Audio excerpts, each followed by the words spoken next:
Hello, and welcome to Spotlight, recorded here live on Grapple Patreon. I'm Benno. And I'm JP. I was going to give it the full date as well, and I thought it was weekend show. 2 days before my birthday.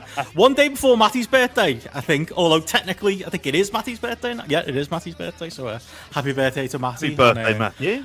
On Vietnam time, which YouTube got very confused by it a few moments ago. But yeah, we've all been killing some time, playing some possibly vaguely offensive intro music for a lot of the subjects today. Some chat going on in the... Platt managed to go and get himself a Chinese. I found myself a Chinese in Vietnam this week, JP, that I'm going to be talking plenty about on the Sunday pre-show for my scran of the week. I found a place that does salt and pepper chips. So as Platt said in the chat there, not going home now. Done, set. That's it.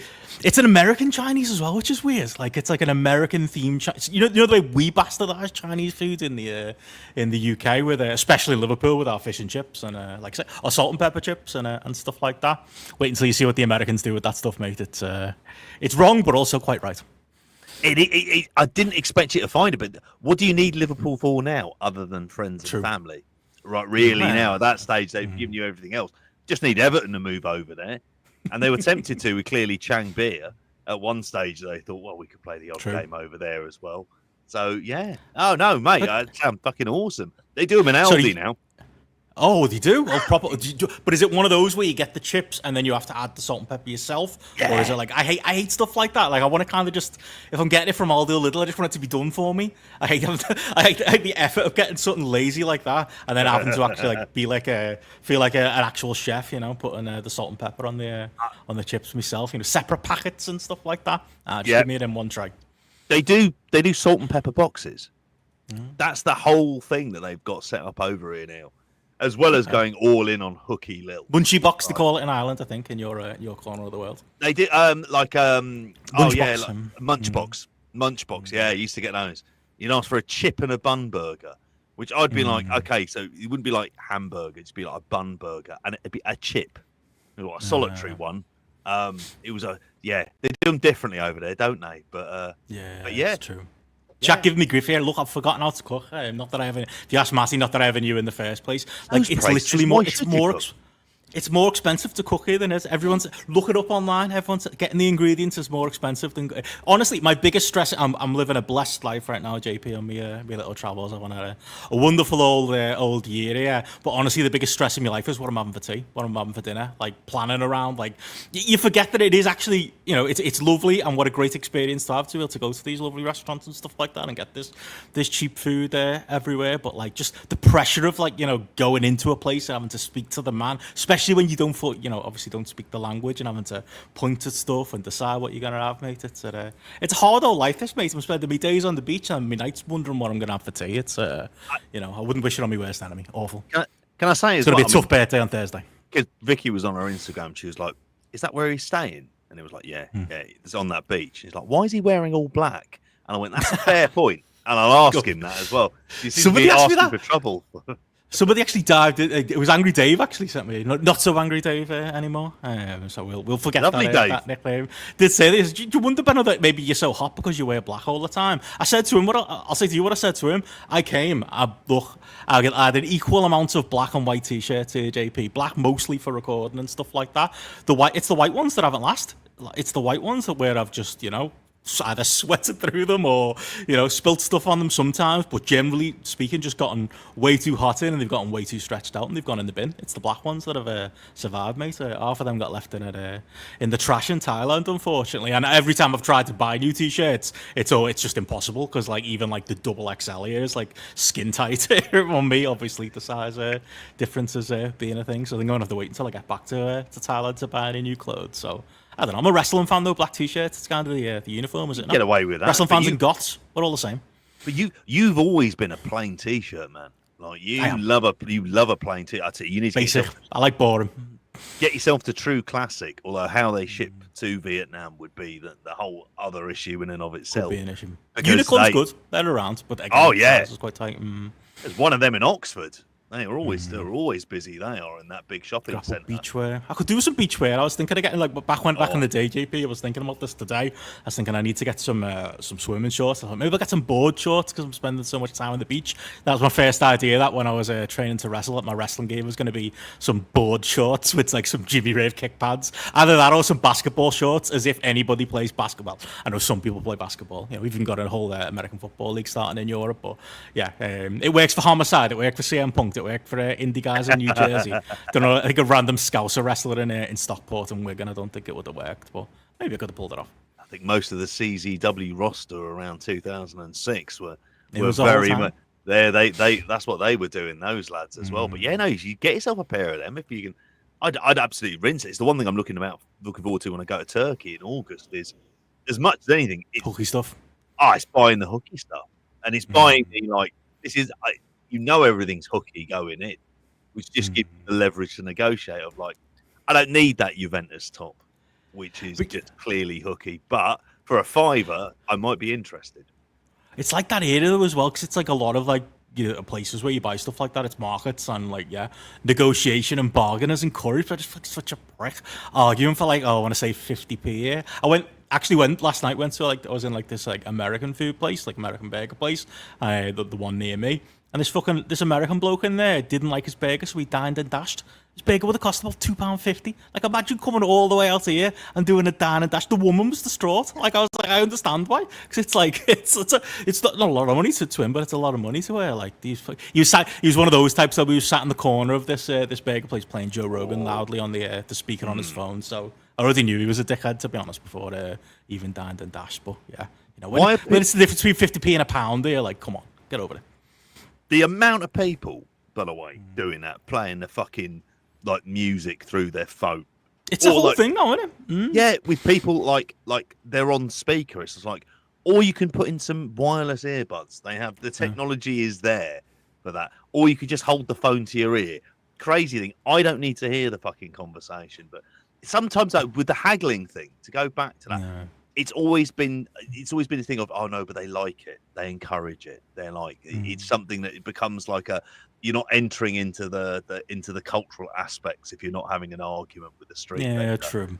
So it's set up for you, isn't it? I just feel too guilty for it, but I wouldn't feel too guilty slapping the phone out of somebody for doing that, for playing Joe Rogan in public. I think it's honestly it's like a generational thing, or it's just it's slowly become not acceptable but acceptable to certain age of people, and it's just normal now. You play TikTok makes noise, so you play TikTok videos on the bus and the train or the plane. I had a fella doing that on the plane on my way to Ireland last time, just scrolling his timeline every couple of seconds. I even recognised some of the clips. That's how bad it was getting. But yeah, you and some dickheads do it on the bus in South London, and he might bring the Baguetto blaster back. At least the music's clearly could. There you go. It is, and it's done to habitats. When they're doing it on a bus in London, when Ewan says it, it's almost like they're waiting for someone to go up and say, "Can you just turn it off, please?" Because then it's just a precursor to a fight. It just handily leads itself into that. So you go, great. So it's if I say anything, it's just going to kick off. And if it's a group of lads, you're fucked. There's not really anything you can do about it. But Simon is right. It is Are we the old people who are wrong. We are the old people. Children. I agree. Yeah, the children are definitely wrong. We're the first generation that are correct. I think that's fair. I am classing us as the same generation, JP. It's fair. I am, after all, turning the grand old age of 41 this week. But yeah, it is worse on the trains, as the lads are saying there in the chat. I've had a couple of possible segues into the plugs. You might gather by us spending 10 minutes talking about nothing. There's not a lot of talk. There's a lot of different things to talk about in wrestling this week. Just not a lot of major things to talk about in wrestling this week. We've got a bit of TripleMania to talk about. We've got a bit of Dominion. Got a bit of AEW, and we've got a bit of WWE. But I want to stay on what the chat's going on about. You've pointed out before. What's this background image you've got going on, JP? You told me I was going to get the joke, but I don't get the joke. It's Paddington walking away with somebody. I don't know if you followed much world news. There's several cataclysmic events that are taking place around the world, and really none more so than the death of Kim Woodburn, formerly of How Clean Is Your House, of Kim and Aggie fame. Who passed away at the age of 83. That's who that is. Yeah, she did. She had a grapple legend. She did. She had a big old feud with I've never seen a woman more turned on by cleaning some fucking hoarder's shithole of a flat. but she did. But yeah, she passed away. She was on Loose Women for a bit, which she seems like she's a day drinker as well. She strikes you as that type. Had a big row with Colleen Nolan. I think they fell out massively on the panel on there. But yeah, she's passed away. So rest in peace, sweet princess.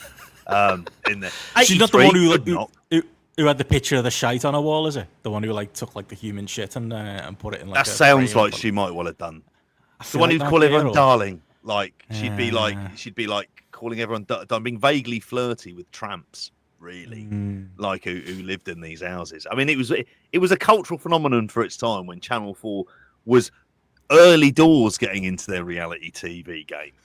Like, and it was very much there along with Sarah Beanie, location, grand designs. Like, obviously, Big Brother was in its pomp as well. Yeah, she was on Celebrity Big Brother in there. Okay. Had a massive argument with that Aussie box. I think it was Joe Bugner. I want to say that was in there. Yeah. Third opportunity for me to move us on and get to the plugs and ask you if she was around on TV in June 1990, but we'll get to that in a minute. I've got other things I want to talk about first. Speaking of telly, I had 3 different people send me the clip that Alan Cheapshot put on his Twitter today of Coronation Street referencing Big Daddy and Giant Haystacks. Shout out to Nat from work who sent me a literal filmed video of a telly from a couch. I actually got a call. Actually, I think the other video got one of it was one of those. In fact, I'm pretty sure the one that Alan Cheapshot sent over here. Like, how wild is that? That we're like, how many years? Meltzer will never move on his Hall of Fame, and I kind of respect his position. I've heard it from both ends. I've been at WCW weekenders where Alan Cheapshot and Will Cooling have argued back and forth about the merits of Big Daddy in the Hall of Fame. I feel like Alan Cheapshot's argument might be won from here. Where is that Gale on Coronation Street? I don't know. I'm not good. No, Gale's gone. I'm more of an Easties guy. Wasn't Gale at somebody's wedding? Well, Gale's gone, but he's back in EastEnders. But that's aside. No, this is Gale's mum. And I'm struggling to remember that's her why name. I'm getting confused. I know she was in plenty of sitcoms. Somebody in the chat, please know who it is, but it's Gale's mum who's there. And then it's like a precursor to their like, the mask, which was like immediately I'm like Kendo Nagasaki. To which then the comment working its way back into the plot rather than you working your way back into the links and the plugs. Of her going, the mask's fallen off you, hasn't it? And it was Audrey, that's it. There you go. Audrey Roberts. You went to Aubrey. That's a different person, I think. But closer than we got. But yeah, in EastEnders, big return. We've had Zoe Slater. She's back on the square, which is really code for Michelle Ryan's. All right, if this was all grappled, that this will be the first hour. Like, how have they done the comeback? Is this like a big end of show theme music hitting kind of situation? She was around Stacey's house.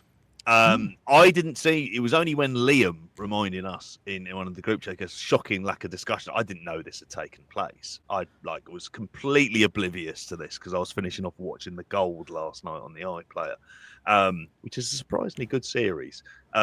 With that bloke from This City Is Ours, who's in fucking everything these days in there. But occasionally he does. He popped up as a suggestive friend on Facebook for me today, actually. Have you got mutuals? Surely you do. One mutual, yeah. Some girl called Rachel, who I don't even remember. Don't even know we're friends. She's your best mate now, isn't there? Like, get in there with the old. What's his name? James Taylor Joyce or whatever I think his name is. But yeah, it was something to do like I think she'd gone round to Stacey, she'd gone out on the piss or something like that. The house was trash. They never showed who it was on the sofa. She called up Alfie. Alfie turned up, and then she turned her head to the camera right at the end. When your man with the electronic drums in the corner go do do do do do do do do do. So yeah, she's back in there for a run in classic territory fashion. So. Proper stuff. I've got to say, by the way, this talk of Easties and Coronation Street reminded me of this tweet that I saw this week. I was just searching for it then. Joan Collins' wedding, for some reason, had Gail Platt there and also Cilla Black. Like, what's that about? Like, what kind of friend group is this? How did this feels like prime grapple material. We're doing this today. But we're figuring out how these people know each other. Plus Roger Moore. That must have been from a few years ago. Is this Roger like Moore, the hidden, Roger Moore is dead, and I'm pretty sure Cilla Black is dead as well. Oh, yeah, she did that, didn't she? She did. Okay, is this like the Illuminati? Is this like who was pulling the strings behind the scenes? Is this what it is? The Illuminati. Imagine it was. It was all of these people sat around a table. It must be 2018, must it? Panto. Yeah, it could be a Panto, couldn't it? Could be at some kind of like Christmas Panto or something like that. The old days. Ruby Wax as well. I think it is. Yeah. Maybe that's a connection. That's the American UK kind of crossover. Maybe that's where that's come from. I'm trying to see who else is there as well in there. I can't recognise. Biggins is there. If we're talking Panto, that man is.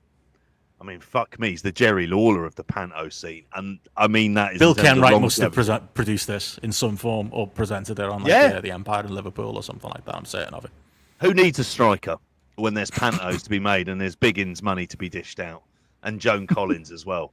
Who I only ever remember... She was in the Dynasty. My dad, my uncle, Keith, the one who fancied... what's her name? Leslie Joseph from Birds of a Feather. He honestly was in love with that woman, like to a worrying degree. But he absolutely loved Joan Collins because she was in a couple of like vaguely saucy films in the 70s, one of which is called The Bitch. Softcore. Yeah. It was happy days. Work rate Panto. Sorry, I'm lost in the sauce now with these comments. Somebody's raised it with an OK Magazine shoot for Liza Minnelli's wedding. And just in the background there, got Martine McCutcheon as like one of the bridesmaids. There's got to be more of these weird celebrity cross. It's like when you see like the is it Alan Carr or whatever, like the chat shows on like telly where it's got like some fucking Ross from Friends is sat there with some fucking local Northwest comedian on the same couch and they're trying to joke around with like they really like each other and they want to be in the same place. That's what this feels like. That's the rabbit hole we've gone down here. It is. You look at that picture there and you've got Liz. If you're talking about like Liz Taylor, Michael Jackson, and you go Liza Minnelli, you can argue on star power. The mum's star power with Judy Garland is big. Obviously, that bloke David, who's made out of plastic, is there because they were married and he's the groom. Of course. And then Martine McCutcheon. It's like, well, one of these people really shouldn't be in this photo. Like, you should have cropped it to the fore, but it's fucking awesome. To round us back. To round us back to the top of the conversation, I feel like even though Jacko's in this photo, I feel like, well, if you're in the UK, a bit like when Joey from Friends was gigantic over here, I reckon there was a certain time where Martine McCutcheon was the biggest star of the lot. Big Daddy was the biggest star of the lot in the 80s, according to Alan Cheapshot. I think it all ties together. A lot of plastic in that picture. She was a big star. She had a cracking run on EastEnders. I feel like I've channeled my inner Joe here. Cracking run in EastEnders. Did a good stint in the territory. I don't know. She seemed to just get out to raise family life. Rather like Ricky Steamboat in some ways. The Steamboat run. She is. She had a Steamboat run. Went in, hit it hot, did well. And it's like, no, I've got to go home with the family. The wife's not particularly happy with all of this. Or in her case, her husband. And then there you go. Works out quite nicely. God, those so. It reminds me, to bring us back on topic, somebody pointed out to throw some plugs in from our pre-show this weekend where we discovered that Matty hates Will Smith. Despite everything he said, Steph pointed this out to me, like every other word that came out of his mouth was, oh, I like him in that. Oh, yeah, I really like Bad Boys. Oh, I really like this. I really like that. But I don't like Will Smith. Miami, all-timer song, but I don't like Will Smith. I think it's like Sean. He's just a sad. He doesn't like Will Smith. Paul put on our chat that, we were trying to figure out like what wrestler Will Smith was. Sean, he's nailed it. Big 90s run as the star. Wild West, he said, was when he took the back bump into the coffin, and then had the big work rate comeback with the Pursuit of Happiness and £7 in the 2000s. Whatever you think of Jesus, Sean, to me that's allegedly the work rate Sean period. And now he takes NXT equivalent films. There you go. That's Will Smith / Shawn Michaels, same run. It is, isn't it? And it's almost like why he ate him. When he did the Suicide Squad. And he tried to do a big DC film, and it was one of the worst films I've ever seen. It makes no sense. And you kind of go, this is a bit like when Sean came back for that Saudi match with Tripp. Exactly. Against Undertaker and Kane. And now he's just like, look, you're either just going to do Bad Boys or stuff that we're going to happily ignore. So, was Men in Black is WrestleMania 12. We'll just need a rumor to come out that he slapped somebody backstage like Chris Rock, and we're full circle on the entire thing. Simon saying, can we sack up the wrestling stuff? I can feel the listeners tuning out, so sorry. If you want more non-wrestling stuff though, the Matty Edwards pre-shows where you get it, where we talked such things like that this week, and to tie in Time also out this week as well. We can reveal it's on the poster, so I'm allowed to say June of 1990, I believe is the date that's going to be covered for that one. JP, that will obviously take the place of of Spotlight next week. So yeah, what have people got to look forward to there? I mean, loads. I won't spoil it. Loads and loads of goodness. I think for me, I'm going to be the one carrying a lot of the age. Yes, I remember this happening because because Gareth's not on this one, so it generally means I'm very much. I'm 50-50. I might be with you, I might not on Thursday. It depends how my day goes. Depends how many beers I have on the beach. Sorry. Exactly. Whether you're awake or not is a legit question at the time that we're recording on that as well. But yeah, no, it'll be brilliant. 1990, loads and loads of great stuff. Loads of great stuff in the soaps. The sport, I think, is very much. There's one particular aspect of sport in 1990, which most people can probably imagine, that will end up just taking hold of all of it. So the Italian 90 video game, 100%. Yeah, I had it on Master System. It was fantastic, mate. Could score some great worldies with Gaza from the halfway line. Brilliant stuff. You're right on the first two words. Andy's hit the nail on the head. For me, I'll be talking about Ireland's rip-roaring, exciting run of I think scoring. Did they score a goal? They didn't win a game to get through the quarterfinals. That's the kind of tournament it was. A lot of revisionist history that happens with Italia 90 and how good it Toto was. Scalacci, great name. Named my cat after him, wasn't it? Was not named after Toto from Wizard of Oz. Was named after Toto Scalacci, just for clarification there. Yeah, look forward to it. Either being on that or hearing you talk about it. He's definitely dead. Will Smott's not, though. You've been saying, Bad Boys, there's the DX run. Simon here saying the Men in Black is his WrestleMania 12. I like Men in Black more than I like the match. I've got to be honest. I was a fan of that just for the opening chase scene. Men in Black 2, not so much. Maybe that can be WrestleMania 12. Yeah. There we go. Yeah. Hopefully there's going to be a Chowtor, great mascot from Italia 90. I reckon whether I'm on there or not, I'll be sitting and listening while you and Liam go to town on Italia 90, and me and Matty remind you both that we hadn't quite gone to school yet. And I know Liam's even younger, but Liam, I'm sure he'll have the history down for Nessendormer and Pavarotti and all kinds. Liam physically is younger, mentally, it's true though. Early 60s, with the comprehensive knowledge of you're the coolest uncle you could ever imagine, knowing all about various music, films, TV. And see, anything cool comes up, we just assume Liam knows about it. Matty just assumes Liam will give him the facts on it. He knows the stuff. Saw a DJ who's knocking around Vietnam who was the spit of Liam as well, so I'm wondering if he's out here doing a world tour. But he's the guiding light on time. So yeah, looking forward to either being on that or seeing you do that, depending on how my day goes on Thursday. But yeah, that's out. Obviously, we've just done the Mr. Nanny Film Club / Terry 93, where we looked at that. We looked at Thunder in Paradise. Somehow we talked about Mr. Nanny without talking about the scene where he's riding along his motorbike, JP, and there's the background scene of the extra chucking the dog in the lake. Hamflet pointed that out to me that we somehow he actually did. He told me that before we recorded, and I meant to mention it because it's one of those all time. You've never seen the gif where there's the bit at the start where he's riding on the motorbike along the the waterfront. Literally, an extra just grabs a dog and just chucks it into the lake. it's kept in the film, nobody noticed. So it's one of those all time background things that you'll see. Yeah, a bit like that. Yeah. I'm gonna have to try and find it now, but somehow we managed to spend 90 minutes talking about the film and didn't include that. My God, I'm gonna have to go back and see that sequence. That's when he turns up to the headquarters of the bloke who's making who's made the chip. Sorry, there's a lot of the plot of this that is just liberally missing. Spoilers for Mr. Nanny from 1993, which I did in fact see in the cinema back then. Yeah. The one and only time your dad took you and your brother to the cinema. And that seems to kill him. A reason for that. He went, nope, not doing this again. Not having any part of this stuff. Oh, there it is. Jesus Christ. Hopefully the dog's all right. But yeah, there you go. That's the level of production we're getting on Terry 93. Fucking hell, different times. That would have been the show image if it remotely. I might have to go old school now. This first half hour is gonna have to be a jumble of images. But Jesus, yep, that is in fact real. Fucking hell. And the acting wasn't much better in the film, to be fair. When Terry's carrying things, you're onto a loser. And yeah, he was not good himself. Nah, Terry here is a proper workhorse. It's like he's got his Japan working boots on, but he's working the Poughkeepsie Civic Centre.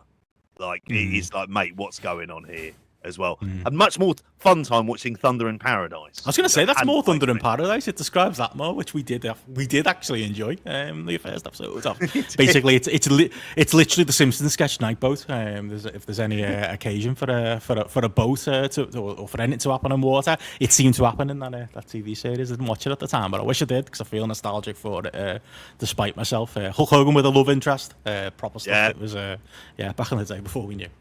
Exactly, Hulk Hogan ripping open a shark and taking out a necklace and putting it literally straight around the neck of a little girl, which then becomes a treasure map. So I've gone massively into spoiler detail for it. This is just after they tried to start a war with Cuba. Yeah, that happened in Thunder in Paradise. I'm not taking the piss. Those were all real things. But yeah, it's glorious. I happily could do Terry film clubs for this because he's so bad in this. Yeah. Don't need your Dwaynes and your Dave Batistas, do we? It's like they can't carry an eye patch like Hogan can in '93, which again they had to write into the script because Randy Savage knocked him out. Brilliant stuff. Brilliant. But that was a great chat. We talked. Obviously, it was his exit from WWF in 1993, the Yokozuna match. Got to mention as well, yeah. And obviously on top of that, we have been busy. Dominion 2018, our review did come out last week. Might do something with that Gareth audio at some point. Like the world needs to hear it, but the only place you can hear it right now is on the Patreon. Well worth the sub itself. And as you mentioned earlier, CCW guys in basketball shorts, which I think 20 minutes ago was my hint to move on to the plugs, but we've taken this long to get round to it. We will be looking at some 2006 CCW men in basketball shorts. As us and Eddie Sideburns will be looking at the ROH versus CCW war. As I said, we're all getting our little moment. Gareth got his Dominion 2018 to shine. You got Film Club as our media studies guy. Unfortunately, you got Mr. Nanny. I got ROH CCW, and we're going to be closing out the month with the inaugural Grapple pub quiz, I think we're officially calling it, hosted by Matty Edwards, this first one, and then we'll have you doff the cap at some point. Gareth can get his revenge, and I'll host one all about mid-2000s ROH, so pay attention on the ROH versus CCW show. But yeah, we'll be ending the month with Matty putting us through our paces, mate, so we'll find out what your Fed knowledge is from the 2010s. Can't wait. Yeah, and where do you get all that goodness? Well, one of two places: patreon.com/grapple or youtube.com/@grapple. All goodness there as well. All of the stuff you've just mentioned there, as well as the weekend show, retro, midweek news dump, and live spotlights every week. All for the cost of a pricey pint in the centre of London, or actually any major city centre in the UK. Certainly not Vietnam prices. Get about 20 cans, yeah. It's like 40-50 a can over there. Even on the beach, mate, £1 to £1.50. That's what I'll be spending Thursday doing. So yeah, there we go. But yeah, if you're such minded, you can get all that stuff, even from 99p on the YouTube to become a member. But there we go, 2807. That's going to be my timestamp that I'll put in the show notes for those who want to hear the wrestling talk, because we do need to talk some wrestling this week, and I guess we'll start with WWE. I think it'll be brief. It'll be mostly newsy, and we've got a bit of news from AEW, got a bit of New Japan, and obviously we'll probably round up with TripleMania, although we need to start making a decision here, JP. Is AAA WWE content or not, just like ROH is AEW content, not based on this weekend's show, but we will get there. But me and Matty kicked things off with a bit of Monday Night Raw last week, so we've got to start with the funniest story of the week, which is the background here on that spotlight that you'll notice when we transition to different news stories, which is our man Goldberg is back. Bill and his knobbly knees has returned to save things. That was obviously the big segment coming out of WWE this week, as he looked like he was struggling to walk straight down that stage based on the image that we've got there. I'm not sure if I can make it a bit bigger, but Jesus Christ, like. Is this the retirement run after the retirement run after the retirement run? Like, how many times are we gonna do this? Like, it's like, it was funny last few times. I mean, the time when he beat The Fiend, like, I feel like it was all-time spotlight audios. Me and you just laughed for a while. I just presume Matty wasn't on the show yet, or didn't feel like defending the booking, or didn't really feel like defending Bray Wyatt, because, there was a time and a place where it was quite a funny thing that Vince McMahon kept hitting the Goldberg button and bringing him back. But now it's Paul Levesque that's doing it, and apparently, obviously, linked to this, the news story that it was a shock last week, even, like I say, to me and Matty when we talked about it, that the Goldberg, the Gunther had beaten Jey Uso for the WWF World Heavyweight title, but apparently that was done to set this match up so that Gunther and Big Bill, the other Big Bill, can have the belt for their match at Saturday night main event. No S's there from Goldberg. It's his version of the WCW. I think he was trying to work in there, but yeah, looked out of breath by the time he got to the ring today. Bill, as I feel like I am going through all those plugs and then going into this, but Jesus, is this his actual retirement match? Because it probably should be. It probably should be, but I fear that it won't. Like, I think that they'll take it as it's like, well, how much is he going to make if he does another one and does it proper? And does he do it at a WrestleMania? Does he do it on a big, doing it at Atlanta is doing this match in Atlanta, at least. I think they're just hoping to get that kind of guaranteed crowd heat. But my God, and I suppose the blessing of doing it on Saturday night's main event, and I think you made this point when you were talking with Matty about this, is at least if it's the main event on that, they'll only have 5 minutes anyway. So True. It's not like they're whether going they to be plan able to it or go not, there'll be 5 minutes left. Yeah. Yeah, because they'll have tried to cram in 4 matches into without ad breaks, like an hour and 15 minutes. But fucking hell, it says why this needs the title. I don't know. Like, I can't comprehend. Do I actually think it's beyond the realm of possibility they put the title on him? Absolutely not. I honestly, there's a part of me that has in recent weeks seen, because there's been so much change in decision making and things like that, and there's been so much like more uncertainty.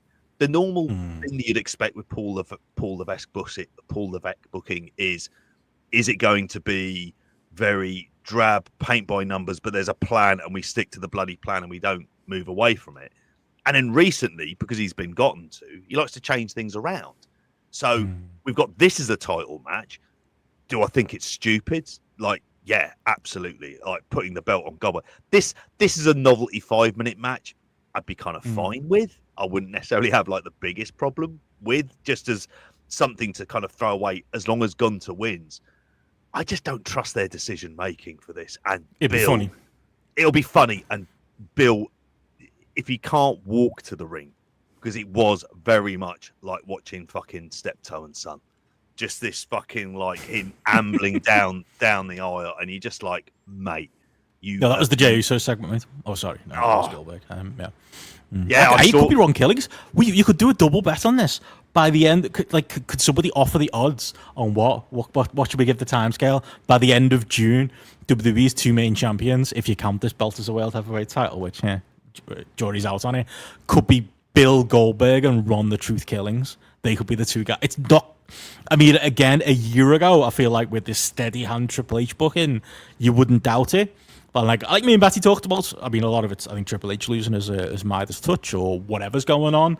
Maybe the other side of it is the political maneuvering. Maybe it's somebody else. Nick Khan's just a big Goldberg fan and he wants him in the spot. Ari Emanuel's a big Goldberg fan and he wants him in the spot. Maybe that'll come out in time, depending on who gets the sheets first. But like, there's certainly some pulling and back and forth going on there backstage there, because imagine that being even a reality a year ago.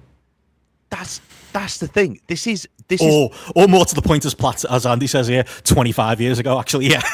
Because if you told me that then, like, you could remember that 25 years ago in the year 2000, Goldberg was working on Nitros and Ron the Truth Killings was getting rowdy with Road Dogg as tag team partners, K-Quick. Like 25 years later, here we are, JP. Time. What was 25 years before that? 1975. What's the equivalent? Who's a 1975 guy we can use? George the Animal Steel or something like that. Superstar Billy Graham. Yeah, Jerry Briscoe. Gorilla Monsoon is going to be world champion in the year 2000. Like, this is mental fucking behavior for this. The fact that when he had his first WWE run, Ron Killings was in TNA at that point. So you had like the idea that either of them would be, and he'd sung like an anti-WWE song. So the idea of either of them being in WWE seemed like, after those runs went south, just like, yeah, that's not going to happen. And yet here we are. And like, I mean, and Ron Killings looks in better shape. He's not had to work matches. Yeah, that's great.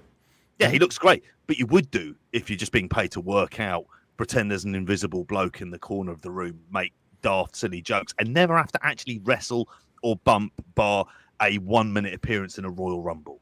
Like, you can look good doing that. Good work if you can get it, to be fair. But it's a very, I mean, it might get a pop. It might be like that, one of those kind of like immediate, like, I say might get a pop. It will get a pop. It's not good though. These things aren't good signs of the creative process. Like, there's so much stuff they've done that's been like really haphazard since they've gone on to Netflix. It's kind of scary how off the rails it's gone and how quickly, in terms of creative fortunes, when you compare AEW to WWE, how things have flipped quite, like, it feels like they've flipped quite seriously in like, in terms of like the random direction of this. I mean, fuck me, Gunter has the work of his life. We thought him having to try and get Jey Uso to good matches was going to be tough. Like this, like trying to get 5 minutes out of him. Now, the Brock Lesnar route, 5 minute, that is the only way you can do it. But I don't even know if Bill is up for that these days. Because what was the last? Stephen I is making some good points in the chat here. That, like, yeah, you know what was the thing that me and Matty couldn't get our head around last week? It was like, why would you want the belt back on? As much as I thought it was, again, that was funny and beating Jey Uso, but it was kind of like, well, what are the Gunther matches? You know what? Maybe they're not thinking about the Gunther matches. They're just thinking about Goldberg getting his big win in Atlanta, as Steve says here, and going to sell, because that's another thing they haven't said categorically.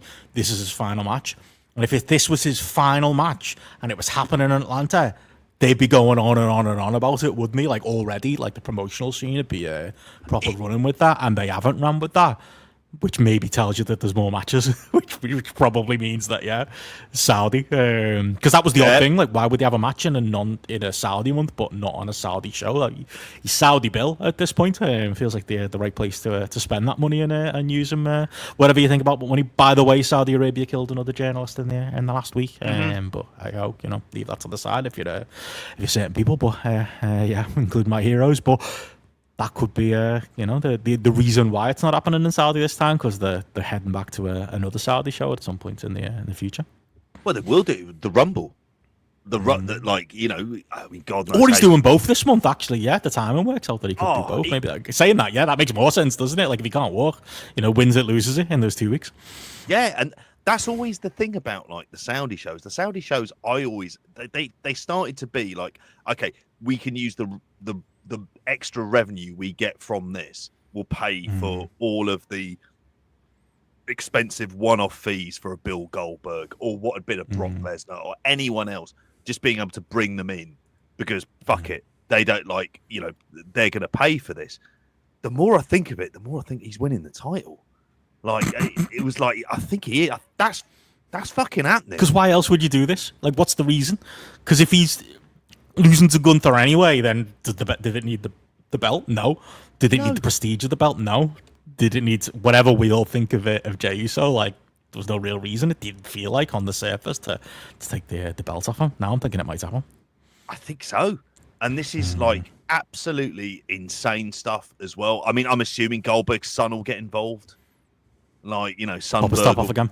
Yeah. Oh, exactly. Because he'll be wanting to get him into it as well. But like you say, like if this was his retirement match, this would be happening at the Georgia Dome. Why? Because it would fit nicely with him winning the title against Hogan in the Georgia Dome, and then you can have him winning like the WWE title for the final time in this stuff. The fact that the top half of him will look the part. The bottom half of him will like, I'm not entirely convinced. Last time, to be honest. Yeah, like, he's blaming the workout time he had and stuff like that. But it's just he is like it's not even really making fun of him. He just looks his age, like as the chat was saying before. Like that's just what 58. That's what you look like at 58 when you've been an athlete, a lot of your life. Like, he's getting a free bus pass in a year and a half. Like, come on, though. I mean, this is insane. But my dad, my stepdad aren't much off that age, It's it will make sense.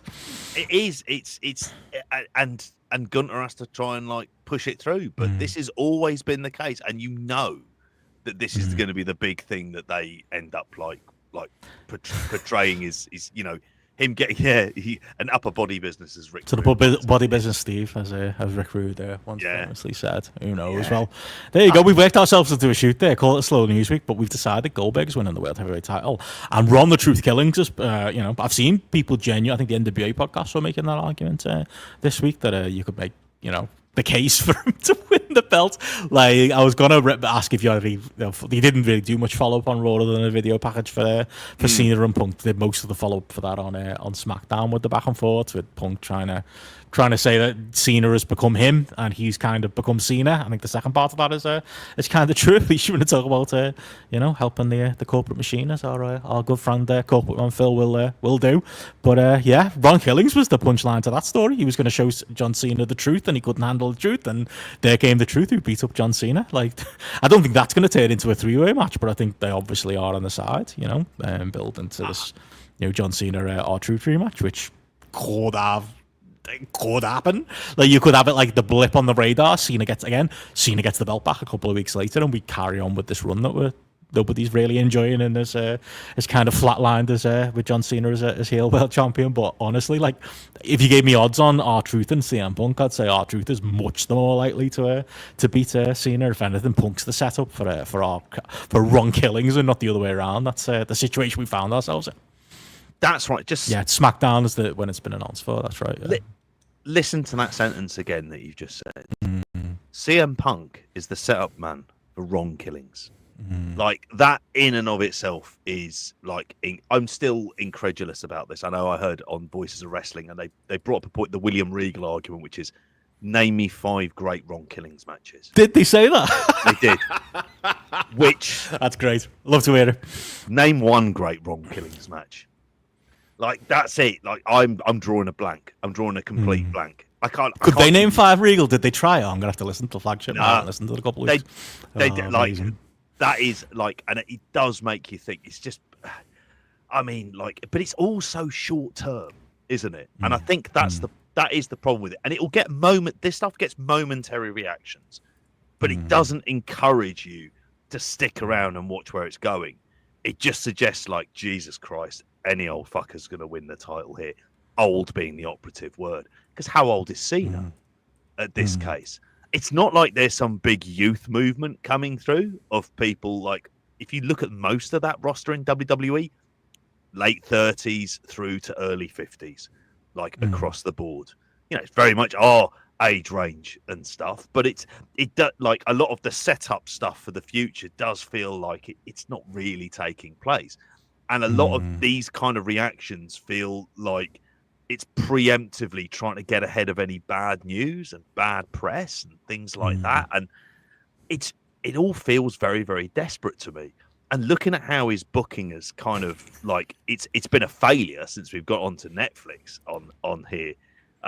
No, you coined that point, and I think it's been right. I think it's largely right. Sorry, Platt's just saying here, like, forget my fantasy book and not a 3-way. We get Truth winning. It's Truth versus Punk in Saudi Arabia. K Quick versus Phil Brooks. Let's go. Let's do it. Like, I can laugh at that. I can sit there and just go, "What the fuck is this? What is?" And Punk's the young up and comer. He brings the belt back to the current day stars. Exactly. It's mental. It's Punk Hangman all over again for this. There isn't, and that's it. It's like there isn't. You don't get an impression of they're thinking, right, this is what we're doing at next year's Mania, and this is how we build to it with all of the big shows in between. It doesn't appear that strategy has gone out the window, which makes it interesting in about a month's time. Dwayne blew that up. Oh yeah, but when that WWE writers' room thing comes to Netflix, and it'll just be like, okay, you're never going to hear that, like, if it ever airs. If it ever airs, you know them. Because if this is the decision-making process, then everyone in that room needs to be fired before there is a season 2 there, and that goes for Levesque as well. But yeah, this is bad shit. Like, it's funny because I hate them. And I don't have any time for them. So if they fuck up, I go, well, I haven't got the emotional investment in this. But if you've spent the time, sorry, Matty, if you've spent the time, it's like, no, they've got them good. They've got their shit together. They've got the business stuff there together. Like, we are that run of like 6 months of good pay-per-views they did in like 2023 seems like a lifetime ago now at this point. They've just been like, so much of the stuff they've done, so many of the pay-per-views have just been like generally fucking dog shit across the board. It's going to come out. It's going to be like that not just the creative, and not to let Triple H off the hook, but I just feel like there's different people pulling in different directions, and this is what we're getting as a result. Is a nice, organised, boring little world has been upset, but gives us entertainment, so I quite enjoy it. Speaking of which, speaking of the highlights of the TV from last week, if you had more on that, I wanted to mention as well. We literally previewed it on the weekend show that LA was going to be making his big debut on SmackDown. Nope. Well, kind of. It was in the right arena before SmackDown in a dark match for main events. They wheeled them out there. I mean, they don't. That's not a death knell, obviously, but is that not an indication that they clearly think, I don't know if this lad's got it? Because I saw the clip of him making his entrance. Goldberg looked like he was better and steadier on his feet. He's always been a bit of he's lanky, and he's always been a little bit unsure of himself as he's been one of those lads who's like, in theory, he's tall, he's big, he could be a threat, and then there's just something about him broadly that doesn't feel threatening at all. Like actually, we talked about it. Jan Gonzalez on Thunder in Paradise. He had a lot of that same problem. Yeah, clearly they needed to look at him in front of an audience. I feel like that just blows the load on and making this big debut. That's a very weird one. Tells you maybe there's not much confidence there. Which is amazing when you think of it. What would his role be? His role would just be enforcer. Big bloke on the outside who interferes and costs people matches while he's learning to train and get better as a wrestler. But it feels like he's been training. I was going to say, we've seen him on New Japan shows and all kinds. I don't know what you're going to learn from rolling him out in front of SmackDown. Yeah, he's living in Portsmouth. He was over here for months. This bloke has been around a while now. He's not we're a good 6-7 years into it. I mean, and they let Solo Sikoa on telly, so you don't even have to be that good, Don't know. I'm just having a look on here to see when he made his debut. When was his first match in here as well? So if I go through to his career, 2016, 9 years, 9 fucking years in there. He made his debut towards the end of it. Yep, losing to Hinare, and then in 2017 he had 45 matches. This bloke in total has had 322 matches. 322. That's his first match in a year since June 2024, and that was when he left. That was Dominion, ironically, in all of this with the Best of the Super Juniors final. He was in a tag team elimination 4-way tornado match in there. Yeah, teaming with ELP. Doesn't look good. They just don't rate him. So it's just well, why have him there? Or if you are going to have him, just tell him, look, mate, just go to the gym, bulk up, and then just be an enforcer. You don't have to actually wrestle. Which then you look at him and say, compared to all of the good traits you want in a giant, I look at Omos and I see those. I'm not expecting work rate from him. Signed a new contract, apparently. Still not using it. Exactly. Absolutely looks the part, has the height, has muscles for years. This is a guy who looks like he is so tailor-made for WWE. It was looking like he was getting somewhere in Japan. Yeah, there's a few similarities / differences there you can get into. So I just want to say, by the way, you mentioned there about how long he's been wrestling. I saw some meme on again, I was trolling Facebook for my sins, and someone was saying that some shit page posted that Ron Killings was the last surviving wrestler from the Attitude Era. And I suppose technically, he was K-Quick, but he left and he came back and he left and he came back. But okay, fair enough. We'll count him. We'll go with it. That's fine. We'll live with that. But there were people arguing, going, no, John Cena and Randy Orton came in at the tail end of the Attitude Era. They didn't though, did they? Even if maybe technically 2002 you could count it, the day John Cena appeared on television, we were moved on. We've moved on. The day Randy Orton appeared on television, we've moved on. We were in a very different era. Somebody even tried to argue Cody Rhodes.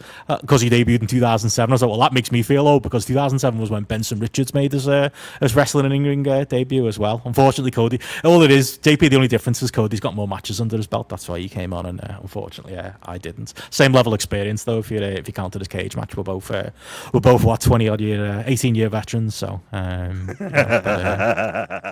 a few things me and Cody have got in common, that being one of them. 18-year veterans in there. Trumpism not. That comment about both dickheads on Twitter, though. Oh no, you're right. Well, and obviously you're starring in the new Naked Gun reboot, though, aren't you? As well, that we'll get to in a little bit. I wish.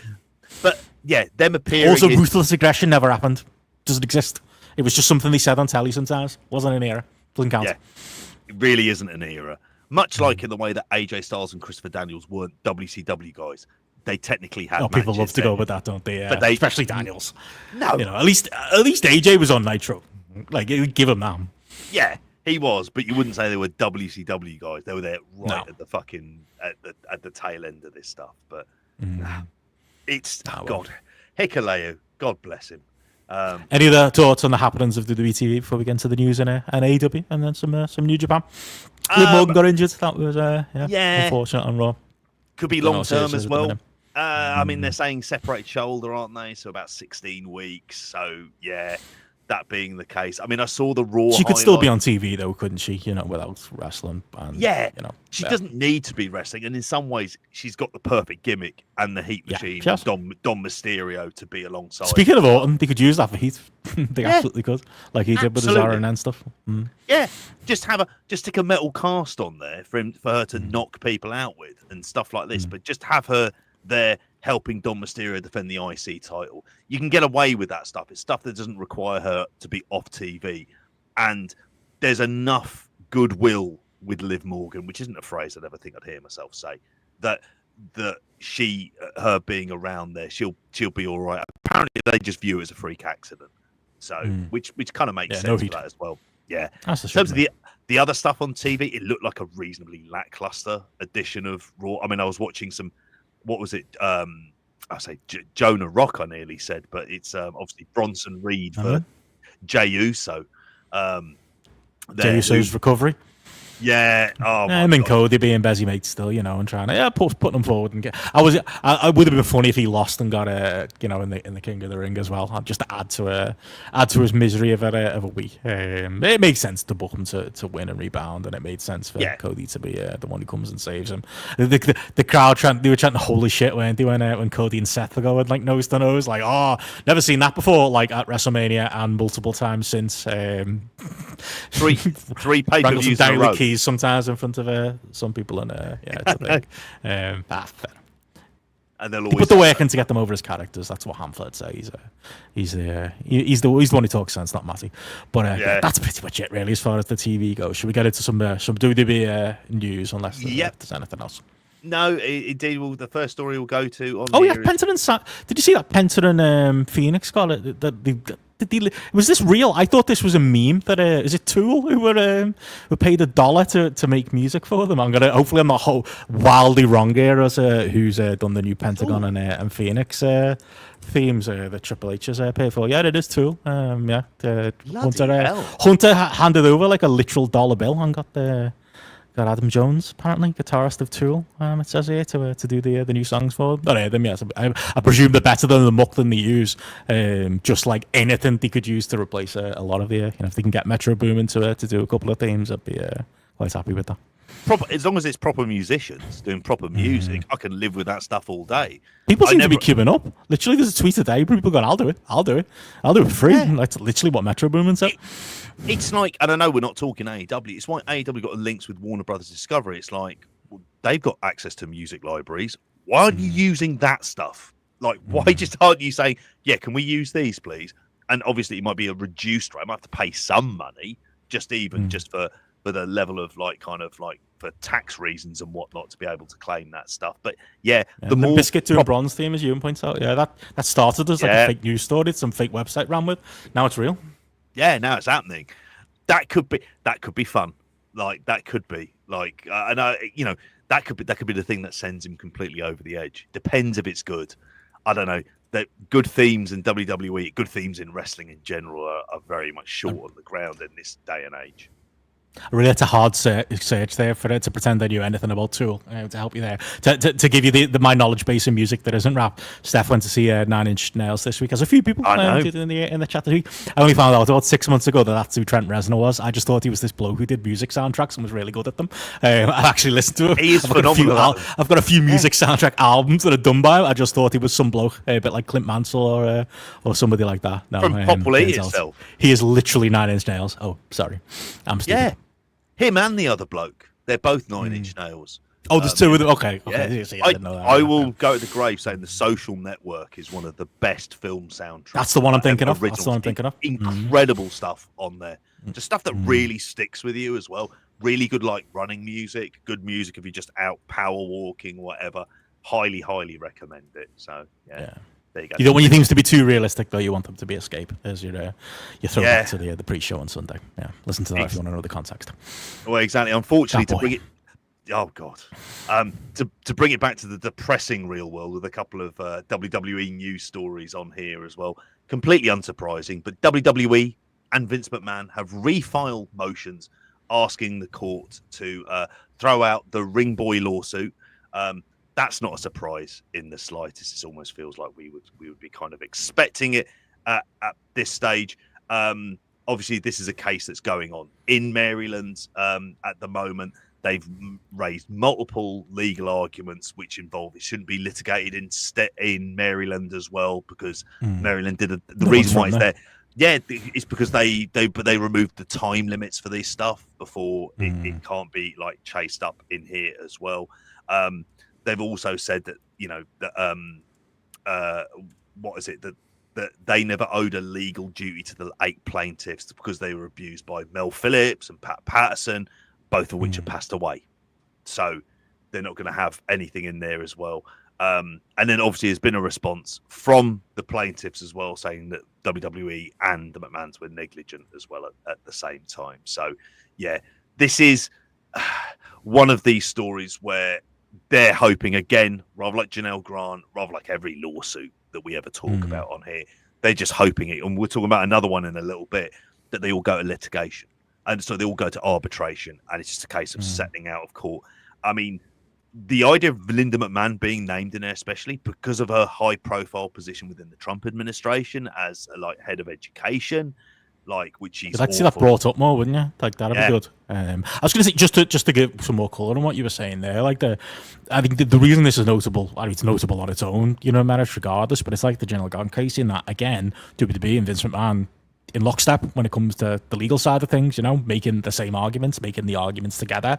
Like some of the Brandon Thurston covered some of this and went through some of like the specific arguments that they're making. Obviously, one being no one's from Maryland, that being big one, but another one, Vince McMahon WWE and Linda McMahon, who again, child education secretary, did we say here, says that the children who were allegedly abused in this Ring Boy case weren't owed the duty of care by WWE because they weren't WWE employees. That's an argument that all sides make. They make the argument that it was entirely Mel Phillips doing, and WWE attorneys say that even if they did have a duty of care, Phillips' alleged abuse was outside the scope of his employment. Therefore, it didn't happen on office hours, so it's fine. Never mind how he knew these people or the fact that he used the company or that the company knew he was doing it. And they brought him back. Hours, so that's fine. Yeah, they obviously dispute as well, apparently, whether he was a WWF employee at the time, saying he was a contractor. Stop me if you've heard that before, and that the abuse wasn't foreseeable. Which again, if you go through like some of the testimony in this case and the different things we've heard over the years about it, feels like it was very foreseeable, and it feels like Vince and Linda were both looped in and everything that was going on. But yeah, it's obviously just an awful story, but just shows you they're all in lockstep. All these legal teams are still working together. They really. This is the thing that kind of grinds my gears about this. You mentioned this with the Linda McMahon. There are so many news outlets out there who are looking like, if you're taking it from the partisan point of view, a lot of left-leaning, Democrat-leaning news outlets. Why the fuck aren't they leading with this? Like, why isn't this this should be a massive scandal? When she got sworn in, there was one question. I remember Bix was kind of cheering it along, and it was the really badly asked, really badly worded question that allowed Linda to just worm her way out. And she wasn't really grilled on it, but absolutely, yeah. It's right there, isn't it? It should be, used for good rather than evil. We've got to say as well, like the other point to be in TKO making the argument that they shouldn't be a defendant here because they weren't the parent company back when this happened, so nobody's responsible except for Mel Phillips, but he's dead, so there we go. Yeah, TKO don't do responsibility for stuff in there as well. Well, moving on from that story, Carlito. No, he's not been brought back due to excessive fan pressure, anything else like that. He doesn't think that Triple H was a big fan of his character as well. Yeah, you're telling me, mate, that's the reason they got rid of you on here as well. He was on Busted Open Radio. and he said, "I orchestrated that. Some people were complaining they have him as an idiot, but they were all my ideas. I took literally creative as nothing for you, and I made something of it. I went in there and I said, I'm not going to complain. I'm one of the older guys. I'm not going to get prioritized. I'm not going to get pushed. And Hunter is not a fan of Carlito. I think he personally likes me, but I think he was never a big fan of the character." I mean, he took the money and ran back to Puerto Rico as he did. When I first saw this headline, I was like, oh, he's one of those ones where, no, Triple H really liked me. I don't understand how I got sacked. If you really liked your mate and feel like you wouldn't get sacked, because that's been, the consistent thing that's been in like the news of all, the little releases that have happened over the last while. At the end of the day, if Triple H likes you, Triple H keeps you. That's it. But I think Carlito's eyes wide open, like he knows. Like, we got on personally, but he didn't like what I provided on telly, and he knows he fucking stole a living for a year, and I kind of respect that, self-awareness. And he's like me not knowing that Trent Reznor was 9 Inch Nails. Sorry, Sam. I can give you all kinds of the oral history of the Wu-Tang Clan if you want, but yeah, sorry. Just not 9 Inch Nails. We should be playing plenty of. We'll do that. We'll just. I thought it was abandoned. There was like 7 of them. I'm sorry. Well, anyway. The very opening of the ECW theme, the Harry Slash and the Slash Tones, the opening sample they use for that is from Closer by 9 Inch Nails, which is an incredible tune on there. But yeah, we've used it for thongs here. That's all I know. We have. Yeah. Sorry. But Carlito never does long-term stints there for whatever reason. And it always seems to be that he is just going to rub people up the wrong way. He doesn't have that kind of attitude for it. He takes the money. He runs. There's always been bits of Hollywood work he's managed to kind of wangle in. And then he pisses off back to Puerto Rico, where he's a star based on his dad's name, and he doesn't have to worry about this shit. He's 46. He just takes it, gets a good run out of it. You just hope he saves enough of the money and just goes, yeah, that's me, back to Puerto Rico again. And then they'll bring him back whenever they have to go back to Puerto Rico, which means he's probably praying for Bad Bunny to come back into the company anytime soon in there as well. For sure. Yeah.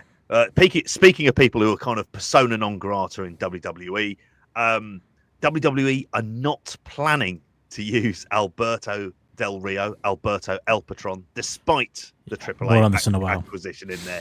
We'll be talking more about it at when we talk TripleMania Regia. But Bodyslam.net have reported that return is not being considered. There's no plans to use him in any capacity there whatsoever. He's technically under a contract, but that's just because of the AAA deal in there. They're in the process of buying AAA. It all gets messy because it's AAA. AAA just specialise in messy. If a messy bitch is a company, it's AAA. And they're going to be buying it with Philippe, that weird kind of media company based in Mexico as well. And they put the title on Vikingo for a reason in there, and I'll talk about that main event when we come through to it as well. And speaking of that, obviously, we'll cover it later, but apparently WWE returning to Mexico in July. Feels a bit soon, doesn't it? In 6 weeks for shows on the 26th and 27th. Tickets on sale tomorrow. They plugged that on the show. Apparently. Pushed it hard, didn't they? Yeah. The war for Mexico continues. More on that as we go through the podcast. And finally, for WWE, I don't know if you saw it, they released a full-length trailer for the Naked Gun reboot in here, which has the appearance and a very much blink and you miss him appearance, because it's him and it's him with prosthetics. He in the Naked Gun reboot as well, and he said it was revealed that he would have a significant cameo in the remake of that film, where Liam Neeson, who's playing Leslie Nielsen's son, which I don't know if that's because there's a vague similarity in the names, it's mental. Paul Waterhouse's in it because, of course, I'm sure he's the one probably petitioning for Cody Rhodes to be in there. I can see the family. Yeah, they look like they're from the same family. It's a bit like what's his name, Rick Mail, and the head teacher from the In-Betweeners. What's his name, Greg Wallace. He played his dad, didn't he? And Greg Davis. It was like Greg Wallace was in MasterChef. Yeah. Oh yeah, he's a fucking gobshite. Sorry, Greg Davis. Yeah, he literally looks like him, doesn't he? Like perfect casting. Yeah, cast him as your dad. Makes sense. It's very, very odd on this as well. I mean, I've heard some people go, "Oh, I think this film could really make it." I am no faith whatsoever that this is going to be particularly good in there as well. He's wearing a wig and he has his head slammed against the desk by Liam Neeson's character. It's not like Taken, and he puts his head up, and then he's got like a flattened nose and stuff like a busted lip or something like that. Very much, and he's wearing a wig, and he's wearing he's got like brown hair in this. You might be right here, mate. Film club coming up. You think we're gonna start doing serious films? We'll do a double bill: Cody and Naked Gun and MJF and Happy Gilmore 2, and then we'll do like a follow up with the original Naked Gun and the original Happy Gilmore. Sorted. Well, exactly. Well, at least with Happy Gilmore 2, we're getting MJF and Becky Lynch and Bad Bunny as his caddy as well. So technically, there's a bit more wrestling in there as well. Mm-hmm. I laughed. I'm a big fan of Happy Gilmore, and I'm much more enthusiastic about Happy Gilmore 2 than I am the Naked Gun reboot, which just terrifies me. Because it won't be vaguely offensive. They do a joke, because it's got Pamela Anderson in the Priscilla Presley role. They do a joke, which is, it's clearly they're going along the lines of how do we recreate the scene where Leslie Nielsen breaks into that man's office, and that woman is in the window. And before he grabs her, and then he grabs the dick, and then bursts in through the window as well. I know I've not made it sound funny, but it is. Trust me, genuinely. Maybe they shouldn't do that in 2025. Maybe it's a good shout. Anyway. There's lots of stuff in that film you shouldn't do as well, and the O.J. Simpson joke is still one of the best jokes in that trailer as well. Agreed. So, there you go. Just like Clarence Mason was a great O.J. Simpson joke. But anywho, moving on from there into AEW. Might as well carry on with a bit of the news, bit of the legal news before we get into everything going on in Arena Mexico this week on the AEW side. Apparently, AEW and John Moxley are being sued. Did you hear about this? Did you see this? Did you hear about this? Have you seen the clip? Yes. Ricochet's a fucking moron at the best of times. Like, it's not just a character. I think we found out. Like, I mean, we knew anyway. He's just an idiot, and sometimes he just shouldn't be on. There's times where wrestlers just shouldn't be on Twitter, and he was like giving the guy grief. But like, you watch the video of this, like, there's just no reason for Moxley to do it. Moxley sees the fucking like cameraman, any production crew member, they call him here, just fucking pushes him over. It's just, you got to remember, it's just a bloke. Everyone's in the comments going, people are killed for that. People are paid for that experience to have like a physical, into problem with Moxley and be part of like the story and all. It's like, he's just a bloke there trying to do his like day job. And Moxley just completely, for no reason, I guess he's trying to come off like he's all wild and crazy when he comes out the cage, just fucking shoves him over. It's like, I feel like this case is nailed shut. It's done. Like, I think the AEW and Moxley are going to be paying out. Whatever you think about the injuries, and obviously in a case like this, they probably make out the injuries are a lot bigger than they were. But yeah, apparently this has been outstanding since 2019. People just didn't find out about it because of the way the courts work in America. It's all very, very confusing. But yeah, fair enough. He's right, isn't he? Oh, he's gonna get a payout as well. Mm-hmm. I mean, there's things for AEW where you just go, look, if you're part of the production team, if you're one of the cameramen, there is a fair chance, and you're filming wrestling at ringside, you're going to get caught up in the action. That has to be. So you need to make sure that is something that they are aware of, and that there is a possibility this is going to happen. So you get them to sign those kind of disclaimers and like make sure that there isn't going to be the sort of comeback that's going to come from this. And he does give him a big, like, kind of big shove as well. And we won't play the video because we'll lose. No, we'll lose this entire episode. But you can figure out yourself from that image what happened. Like, yeah, you can find it online for that. That's why I didn't play Corey before, even though I was tempted. I wanted to. Oh, it's so weird that, like, I mean, there's the whole, obviously, because it's the US, it gets caught up in legalese that we're only hearing about this 2 years after it happened, because it was, what was it, in 2023. In the cage match against Kenny, is that right? Yeah, that's what it is. Yeah, where it takes place in there as well. Which feels like all 27 years ago, and also how can that be like that long ago? How can that be fucking 6 years ago, or whatever the exact number is now? I mean, I won't lie. There is that part of me that just thinks this is an American suing, and my God, that's a litigious country. They will take you to court over anything and likely win as well. So obviously he's saying he needed cervical fusion surgery, shoulder surgery, and treatment for other unspecified injuries, which can seem somewhat excessive, but then he shouldn't have been shoved. You've done this situation. It's a bit like Steve Austin driving the car into the guardrail which was at WrestleMania, which was. But that woman's got a case, you know. She's got a case. Probably made a meal out of it, but she's got a case. Absolutely. Well, yeah. We're moving on from there into a more relevant legal/contract matters. Private parties, AEW contracts are expiring soon. Is the news, and there's been a follow up on this story. This coming from the Observer, but also follow up from Fightful Select saying that it is in fact true that the contracts are expiring, and that WWE have shown interest in acquiring private party when they come out. What that interest means, whether it's like a poor January Jones or Mariah May or whatever she's called these days, whichever porn star's name they've given her this week, and they wind up on NXT and don't get used. It could be one or the other, but Jesus. What do you say? Private party? We hardly knew you. You know, all those really great little couple of month runs they had where everyone said that, you know, they should be pushed more and be on TV more. Don't get it twisted, JP. They might have all happened at times when they had matches with the Young Bucks, but there's all those other great private party memories too. No, none are coming to mind from AEW. Is this a great loss?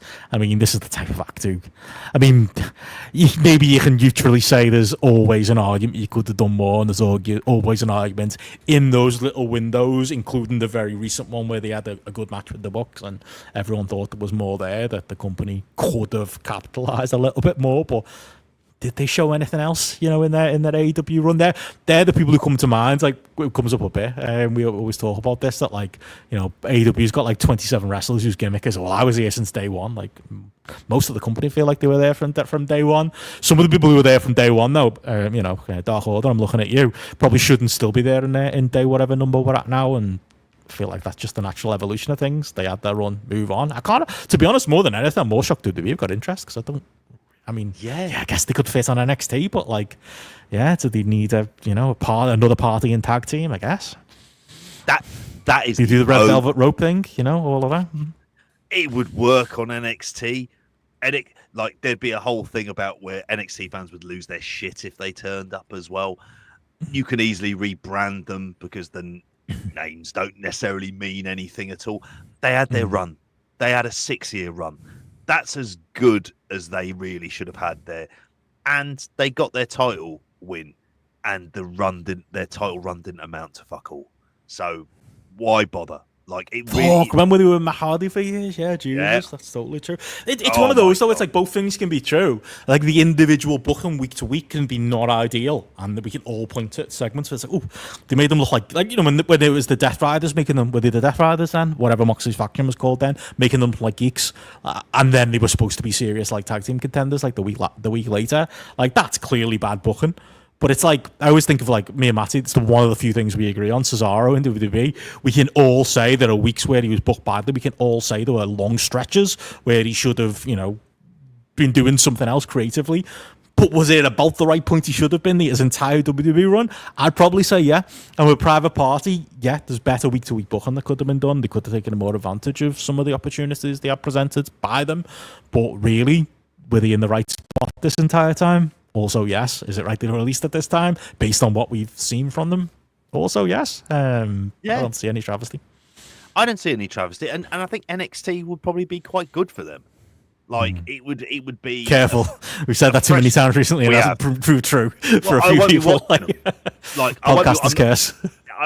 It won't mean anything because they don't really care about like tag team wrestling, and they've brought up a few tag teams up at, like, I mean, I'm thinking about Fraxium. They've effectively brought up to the main roster, so like, why not? Like, for them, they're just looking to kind of pad stuff out. For AEW, it's like one of the more sensible, let the contracts go. They've had a good run. It's not like they're leaving under a cloud or anything else. They had the tag team titles. It didn't help that Mark Quinn was injured a lot. He was injured a lot. And as a result, it felt like Isaiah Cassidy was just having matches there, and he has not got singles wrestler kind of charisma. So, yeah, let him go. I was going to say it was Mark Quinn with Dominic Calvert-Lewin, but even Calvert-Lewin had scored some goals some seasons. Exactly. Recently, but, you know, he had his moments. Darren Anderton, maybe? I don't know. I'm sure there's another footy comparison there. Oh, there is. He's I don't know if he is like Darren Anderton. More like one of those young players who just Tomohiro Tomoyasu. every Cubs fans think the same, don't they? Like, oh, there's this young lad, those two centre backs we've got on the under-21s. When they it's like it very rarely happens. Like, if it usually happens at City and Chelsea, that's it.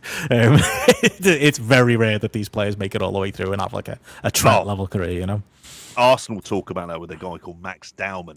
It's like they forgot. It's like they're looking at Ethan Nwaneri and just going, "Well, he's kind of past it now." It's like, he's literally just turned 18, lads. It's just shit people saying it. What's it based on? You saw like 3 minutes of highlights from an under-18s game, or somebody told you it was good. Yeah. Like, how could you know? How could you know that he's actually going to be Premier League level? He's probably not, isn't he? Luke Garbutt, he was a big one at Everton. Everyone thought he was going to be the next Baines. He wasn't. Played in the Championship and he was fine. Lee Trundle in compilation videos looked like the greatest footballer of all time. And like, I was talking about him getting Ireland caps and stuff like that. And it never fucking panned out. Now he's doing Ballers League stuff, bundling over KSI in the copper box. So, yeah, weird shit there. But that's a good career if you can get it. Money you can make. And yeah, maybe Pride Party will finally get that Rev Pro booking. I agree. Exactly. Hey, do you know what could have been different if they'd had that extended run in TNA? Like, that might have been something that, because TNA feels like the kind of landing spot for them as well, and they probably will end up doing it, and then doing AAA as a result. Because of the evil Forbidden Door Alliance, as I like to think of them as at this point in time. But somebody who AEW not wanting to lose, and even though I think he is technically out of contract, Bryan Danielson is apparently still not cleared to wrestle. He was speaking on Daily Migs, whatever the hell this is, in there as well. He said, I don't know. What podcast competitor is this? Yeah, exactly. I don't know, but right now I'm not cleared to wrestle. Even if I wanted to, if I said, hey, I'm going to be there, I'll be there in Kent, not in the UK. This is Kent in Washington. I'll be there in front of the people, probably not on television. I'll be the people live. Double talk on that. Sorry, I just got the Daily Migs podcast up there. Looks like a cracking podcast. I don't know which episode it is because the Beat Migs versus Jeff. Who would give like their podcast like these weird titles that have got nothing to do with the thing they're actually reviewing? JP? Yeah, that's just dark. Nerds. Makes sense. He was on some episode. Thought it was worth mentioning, unless it's a news story, more of a like, yeah, do you see him back? Do you think he's... I mean, he loves lying. He said that. Didn't he say it was Cody that taught him how to lie once in an interview? Because Cody fucking loves a good lie, including some porkies over the last week or so, where he claimed the Bullet Club wasn't over, I think, until he got involved, or weren't selling t-shirts in Hot Topic, or however he phrased it. I mean, I guess the rise of Hot Topic happened around the time Cody came, but I don't think it was Cody that led that. But no. Wrestling's like, what is wrestling? It's lies, isn't it? Like, literally as a concept, wrestling is lies. It's all the way. So I'm not that bothered when wrestlers lie. I feel like he's lying. I feel like he should lie more, Danielson, because do you remember when he was like... the run up to him getting the world title, he was just like, I don't really want to be world champion. Not really think that I want him a career at this point.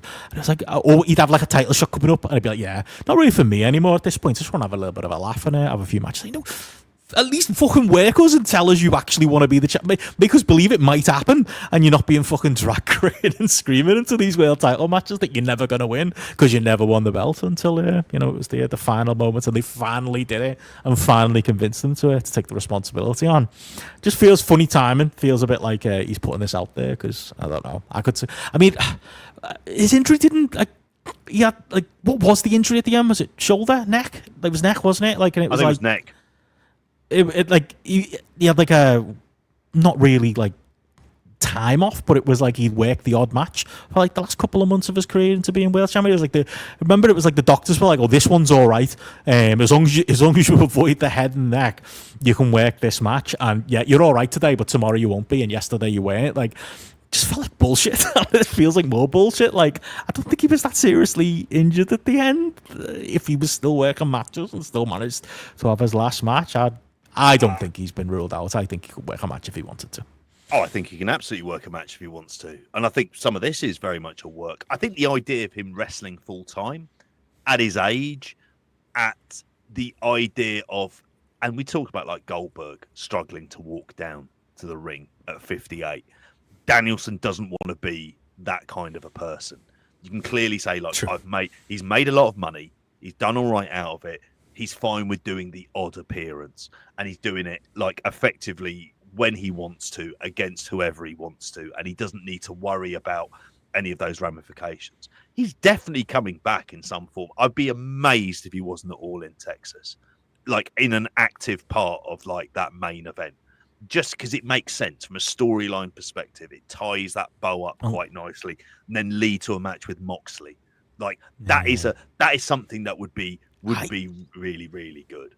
I just don't think there's such a thing as being like, oh, you can work every now and then, or you can work this time. If you either can or you can't. I think he can, and but I think he can. Is true to the idea of the idea of exactly he works when he wants, or he's got a limited bump card, and he doesn't, like you say, he doesn't want to not be able to play with his kids in 5 years, so he wants to take just do the odd.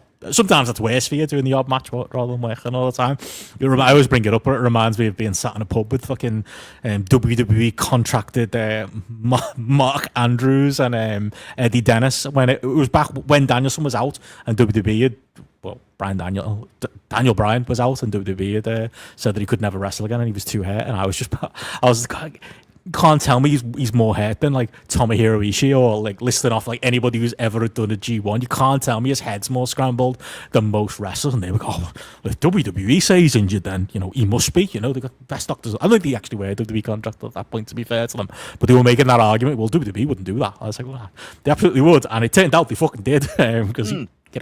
He was fine enough to be able to wrestle when WWE politically wanted him to wrestle and didn't want him to go to AEW. It turned out he wasn't that hurt after all, apparently. And I feel like it's a similar story here. I think he's going to be all right. And yeah, he's probably, like in the chat saying, probably trying to throw us off the scent on the to All In. Good. I want him to do that. I want it to feel like a big surprise when he turns up. But we are being worked. And that's well, on that note. Yeah. No, oh, sorry. On that note, we're being set up this week. Speaking of AEW, the Grand Slam week is starting tonight, or AEW Mexico week is starting tonight. There's a CMLL versus AEW/ROH, and it's more ROH show going on tonight at Arena Mexico. There's obviously Fantastica Mania going on at the end of the week as well. Beast Mortos is becoming a lawyer. It's all going on in AEW with the luchadors. But yeah, should be. I'm quite excited to see how it all looks and how it all sounds, and yeah, the comparison points to the AAA show we're going to be talking about in a little while, which I keep building it up, JP, like we're not going to spend 30 seconds going, yeah, it was crap, and then we all move on. But I don't think we'll be saying that. I'm actually quietly quite excited and interested in what everything looks on this Grand Slam week, how the broadcast goes, all of those questions. Should be a fun old week for AEW. Absolutely, should be a fun old week. I mean, it's just such a unique venue, like in Arena Mexico, and it just looks like, because again, I've said this so many times, because it's a bespoke wrestling venue designed specifically for wrestling, the way that mad tiered seating and stuff like this. But this is the card that has been announced.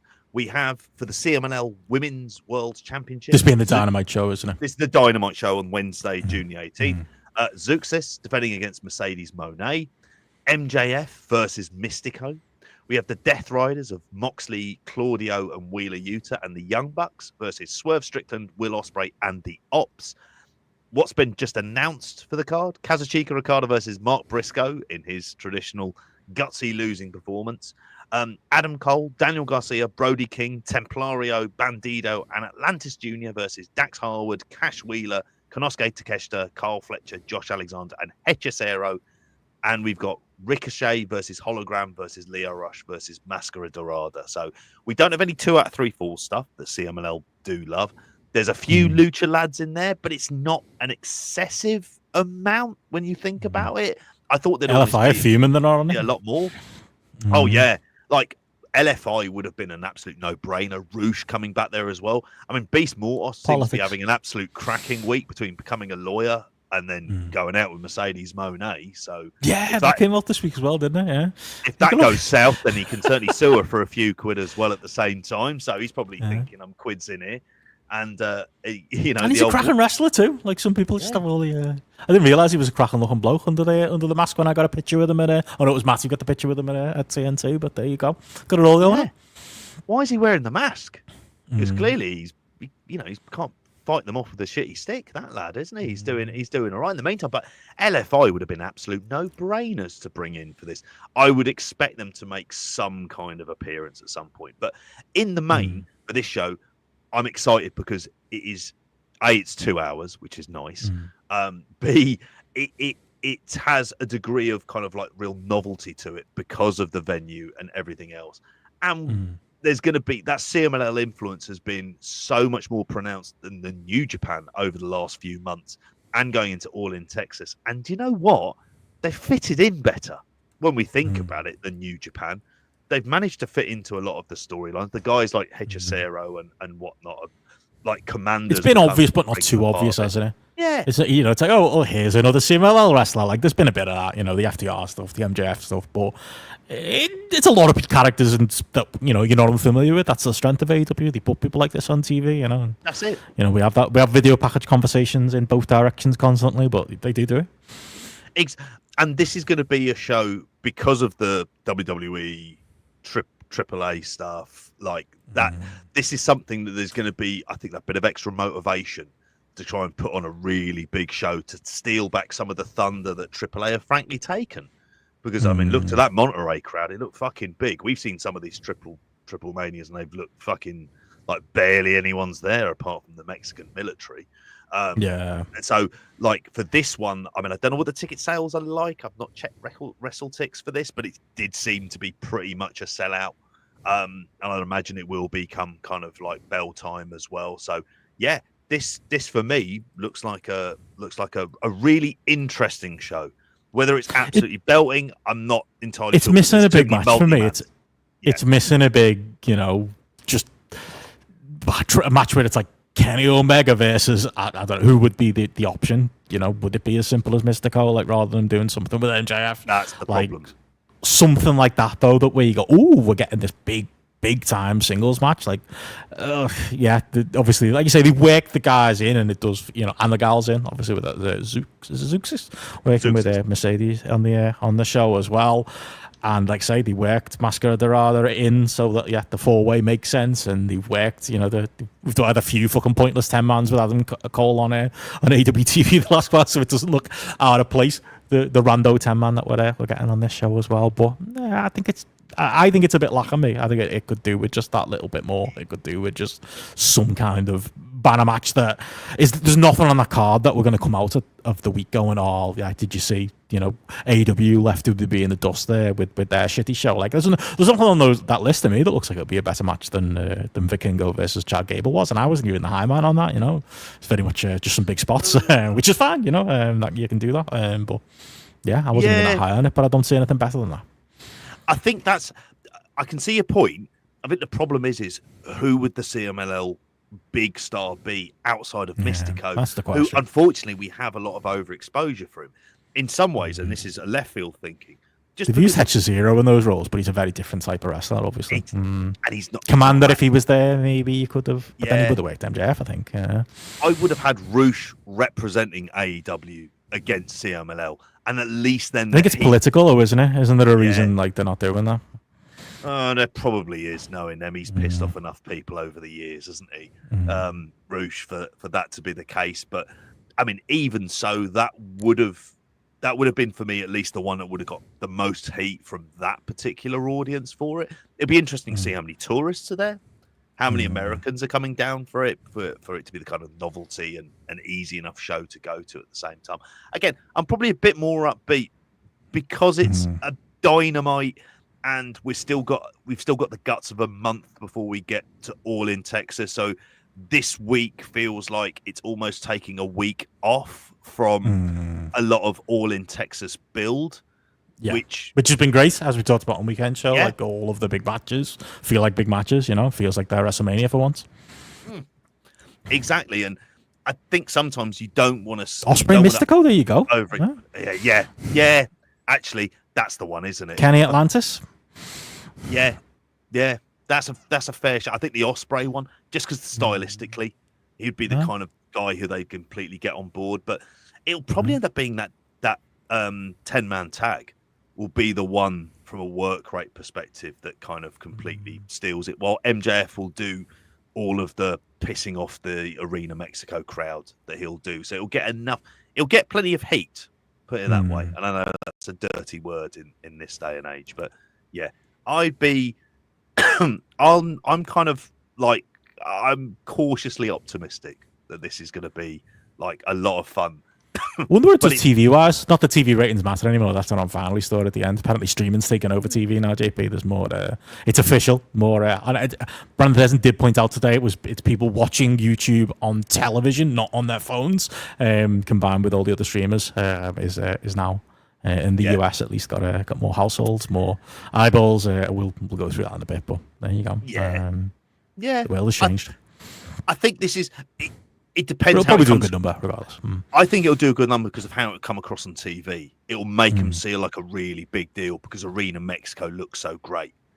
I think that's the big thing, just with the setup that they'll have for it, because obviously they're so well versed in doing live events there as well. I wouldn't expect there to be any kind of technical issues. CMLL is at its core a well-run company these days. They know how to maximize their business, and they've always done a good job doing that. So, just to throw a call on Audible for a quick AEW story. I was just trying to see if we could get it, and we had no update. It looked like Arena Mexico was selling out from day one, so I think it's going to be a packed house either way. Maybe that's why WrestleTix haven't been given updates. But yeah, I was just seeing if there was any ticket information on it. But they have actually done it 2 days ago. They updated the number on the Dynamite and Collision Dynamite and Collision in Glasgow. Sorry, coming up in August. The current setup 6,600 JP and tickets distributed now 5,193.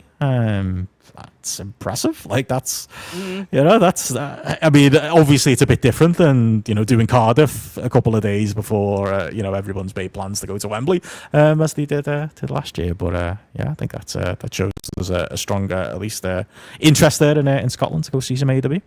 There is, and I expect that number. Like they've got it configured to, you said 6,600. As we know, the SSE holds, I think, just under 11,000. So there's a part of me thinking this will be going north of 8,000, particularly nearer the time when there is that. So they'll be changing that configuration, I think, around. I think it's probably just, it's not something that's been heavily mentioned on the TV or something that's been heavily publicized, which is a problem. And that'll get more of a push, won't it? Yeah. So I'm expecting this to do closer to 8,000 in total, which when you consider how the show in Cardiff did with the massive ticket prices, that they then had to reduce some of those ticket prices in order to get like a decent crowd for it. Like this is good, and there's enough distance obviously between Glasgow and London for that to be a big deal. So yeah, I think that's a good solid number for them. Last number we've had on London was way back in May, so we don't know how that's going. Obviously set up for 14,000 with 11,600 distributed was the update in May. So like you say, as we get closer, those will start to shift. And yeah, I'll be interested to see if we get more updates on it all in Texas as well, because obviously it does seem anecdotally like tickets are starting to move with obviously the Kenny and Okada announcements, and just again less. I still think less that match, just the fact that the card is taking shape and there's more of an idea what's happening, which is likely Young Bucks versus Ospreay and Swerve based on last week's TV, which is fine. You can have the cake and eat it too. We got the incredible singles match on Dynamite, and we're getting the tag match on the pay-per-view, and there's a bit of story behind it. That's fine. And Hangman gunning for Moxley, like I say, it's been the most palatable the Moxley stuff has been a while as well. So I think all of that is combining to show some good movement for these big shows coming up. There is, and that's the thing I think to take note with a lot of the ticket sales for this year. The policy of running the smaller buildings has been, I think, an overwhelming success, and they've done even a lot. Tony sees that. Yeah, they've done the sellouts for those, and it's made for some of their best run of TV. And I think the fact that the stories have been really engaging, so they've been able to kind of draw in those crowds. I think when they start, and they'll go heavy in Texas and in Arlington because they've got that good relationship with Arlington as well, to be able to start plugging what the other events they're doing and the tickets they'll be able to sell. So we were saying about 25,000, which is not a number to be sniffed at. It's not like WWE that long ago were doing much above that when they were doing a Royal Rumble in a stadium.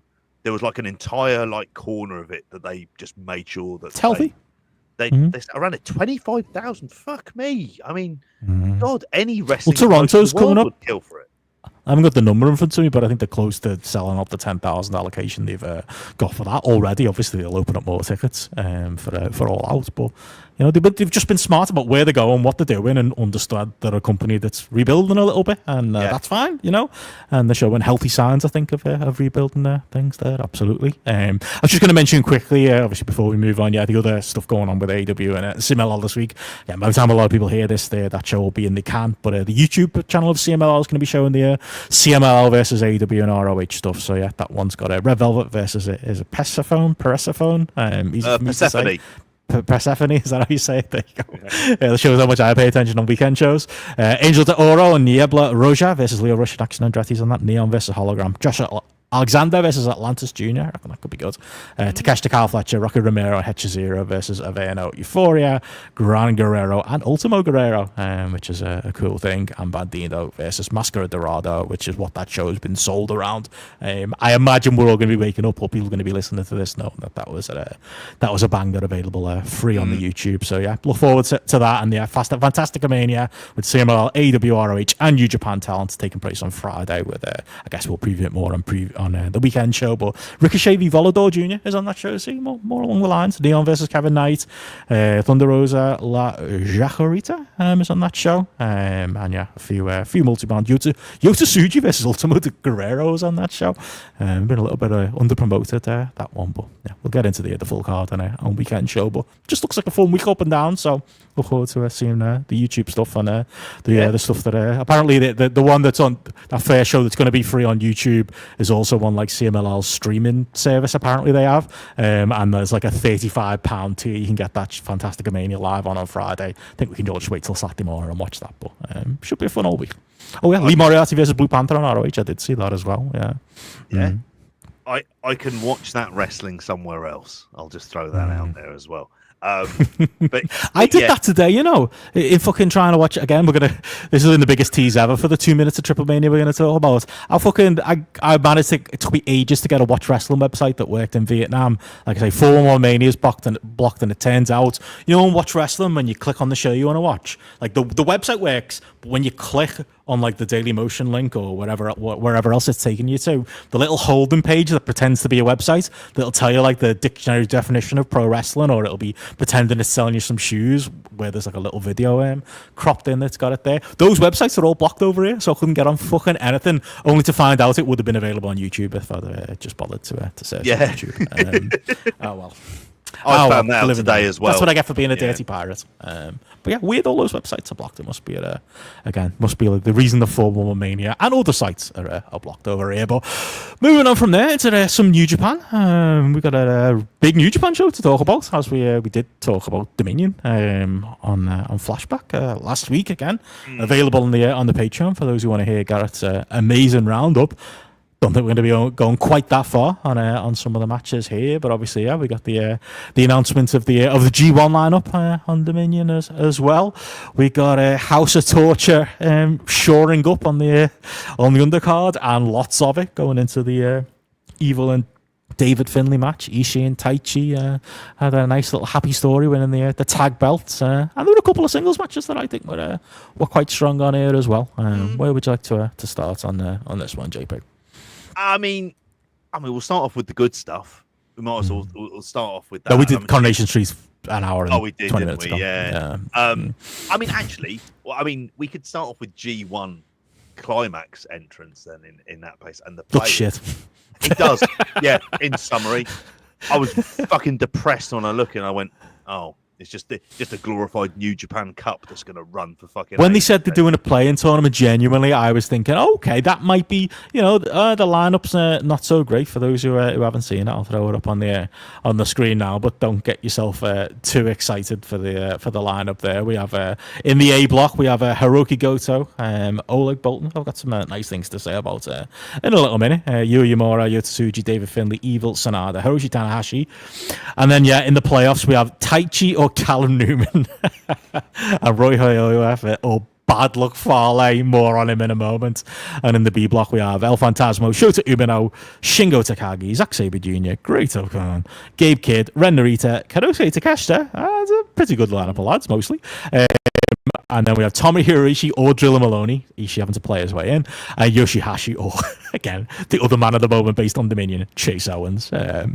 You're right, you know what? Yeah, start with that, because fuck me. Does that, again, I do actually have some positive to say, but that does not sum up the negative of New Japan there. You half get your hopes up, like, oh, you know, it might be someone interesting. Maybe there'll be some playoffs on, I don't know, Dynamite or something like that. Maybe there'll be somebody interesting. Nah, Chase Owens. Yeah, and that sums it up. Like, the big pop in the arena appeared to be for the fact that Tanahashi is going straight into the G1, because last year he wasn't in it. He lost in one of the play-in matches. Yeah. So I looked at it, and it was like... And they're selling it around that, aren't they? Like, it's Tanahashi's last G1. Like, that's the big selling point. So I think it was a given. It is, and there's not enough juice with him for him to get to a to win a G1. As the romantic in you says, that's the story to finish up on. Is he challenges for the world title at Wrestle Kingdom in his final ever match, and knowing him, he should lose it, and then that would be the end of that. Instead, you're looking at these matches and you're thinking, well, what is the stuff that's going to stand out? They're going to have to go all in on young lads again for this to be the case, and there's talents who are in there who I think are all right. Like you mentioned about Callum Newman. Callum Newman being in a G1, I'm absolutely fine with. He was in one last year, and I thought he acquitted himself perfectly well. He's very, very young. He's raw. He can eat a few pins. Happy with that. But Ewan says, like, you look at that A block, the thing that stands out to me is Evil versus Sonada. Yeah. Like, which, I mean, at some point we'll talk about House of Torture in there. But it's if you're going to ask me to kind of make a prediction, I'd probably say that the final will end up being Yota Tsuji versus Konosuke Takeshita. That would be the one that probably would have the most drama. I think so. That's the glass half full, because the glass half empty is Evil wins the whole thing. And that's what all this House of Torture stuff is for. Because it's been so weird that Goto's still... I can't believe Goto's still champion. Like, when we talk about the show, honestly, Goto's been the best thing in New Japan. Like, whenever we parachute in and watch these shows, like... Goto's just having really solid main event matches. Like, it's been a nice little, like, you're working a lot of old lads, but it's been a lot of, like breath of fresh air stuff. But he's still got the belt. Like, genuinely, I think I honestly think, I don't know if this is a common take in New Japan fan circles, I think he holds it till Wrestle Kingdom, and he faces either the Building the Evil, which again, mostly, for all the House of Torture stuff, there was a bit of a conversation on Discord about it. It's fucking terrible, but it is decidedly mid-card, thank God. I'm hoping it stays that way, but there is an evil part of me, pun intended, that thinks maybe we might be getting like the final big evil push. Or, like you say, the glass half full is Takeshita wins. Takeshita gets the G1. He's the brightest spark outside. You obviously go to with the world title, but outside of it, it's very clearly Takeshita. And you do that at Wrestle Kingdom to just do something fresh and do something a bit interesting. But it is Gedo we're talking about, though, so I don't want to be too confident about that glass half full. And I think that's part of the problem here is I don't have any faith in Gedo as a booker. That's just gone. I mean, it went a while ago, but I think seeing how it's like you look at this and go, who are the heels in this outside of House of Torture? And every heel is in House of Torture. It feels like they are the one group of heels and they're all bundled together like a massive pile of shit. For all of them being there. It really, like, I mean, this G1 is just like, you think that the thing that they should be able to do is there are people they could take from AEW who, rather like Nick Wayne, for example, who I thought, from everything I saw of it, he had a good Best of the Super Juniors. He was good to kind of parachute in and out. Why they couldn't do it for, say, even like a Josh Alexander, throwing him into the mix. Takeshita's got that weird situation where he's got like a 3-way contract between DDT, New Japan, and AEW as well.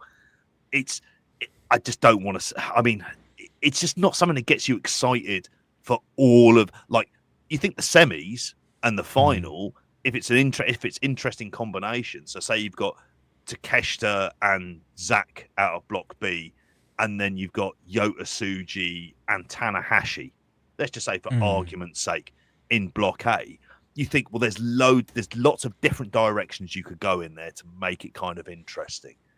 But you don't have the faith that they'll do it. I think one of those Block A semi-final slots will be going to Evil, because they'll go, he's a heel, that's what they're going to do. And there's a fair chance they'll be bullshit in the win, because they just appear to be so blinded by the House of Torture stuff, which is it. And you heard it on Dominion, and I think this is probably my issue with the show, is it sucked any joy out of that show at the very beginning by just looking at that group of fucking scrubs, like just looking at them and just thinking, how many people... Bad Luck Fale looking like Uncle Phil, like who was asking for him to come back.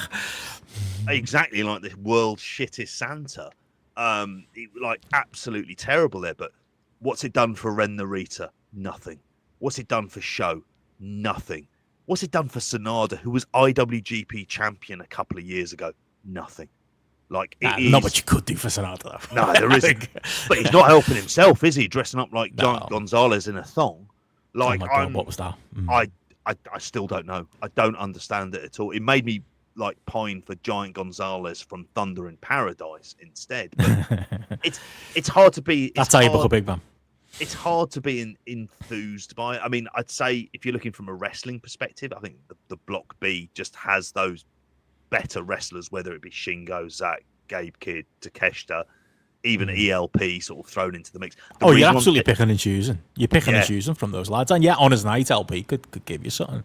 I could say maybe the more... I think the hopeful Western, watching New Japan from afar is like, I'd like Takeshita to win, whether that's realistic or not. But Yota Tsuji's a realistic possibility. That could genuinely happen. And then you could do Yota Tsuji Goto. Maybe. That's not the worst, is it? Wrestle Kingdom. Be all right with that. Be fine. No. If it's a passing the torch moment. Could explain why they put the belt on Gabe, and that's why I thought that they took the belt off Takeshita. Because I thought even with those two there, neither of them having belts, either of which there being an argument, depending on how long your contract is with Takeshita, actually we could use this in order to get some proper juice out of this and have a main event worthy of the Dome. Because last year's one, it was Zack wrestling himself while this child was in there, like completely out of his depth in Showtime. I still can't believe that happened, and they put it on last. Exactly, and it's seeing how when we were first covering like G1s, we were doing it every day, watching all of them. They had interest, like you had a Marufuji who'd come into the mix. We were talking about Dominion 2018 and talking about like the run that Okada had with the title in that, and there was the story from that. You had a Nakajima the couple of years before. I mean, my God, could they not have got a loan of a Shibata? I know that there's reasons why they perhaps wouldn't trust it in there, but just for the star power. But it wouldn't be good either. Like we keep going back to the Shibata. Hasn't been what Shibata done that's of interest. I've not seen him work a proper match in AEW. I can't see him going to New Japan and work on one. It'd be a nice moment, but it wouldn't be good matches. It wouldn't sustain past that one moment, I don't think. All right, here's a test: Ren Narita or Katsuyori Shibata. Shota Umino or Katsuyori Shibata. Close run. At this point, I mean, if Shibata could transport from 2018, yeah, but he can't, can he? I think we know that from the AEW run. It's one of those. It's just like I feel I want to be fair to New Japan as well as bury it, because like I think if we could I think we're on to a loser if we just black and white compare it to the 2018 New Japan that we watched, and it was it is night and day. It feels like the most obvious thing in the world to say. The list of people up and down that were on that Dominion 2018. It's been diminishing returns since. It's probably fairer to compare it to the New Japan of last year and the New Japan of the year before. And can we improve on last year's, end of G1 and last year's, Wrestle Kingdom? That should be relatively easy. I think it's impossible to get to the levels of the past, like I say, without a time travel machine to get like peak Shibata, or to get maybe a card that'll be interested in just to be in, doing one more match with Tanahashi, and you could have that happen on the Japan side. Maybe the AEW feel like being a generous partner.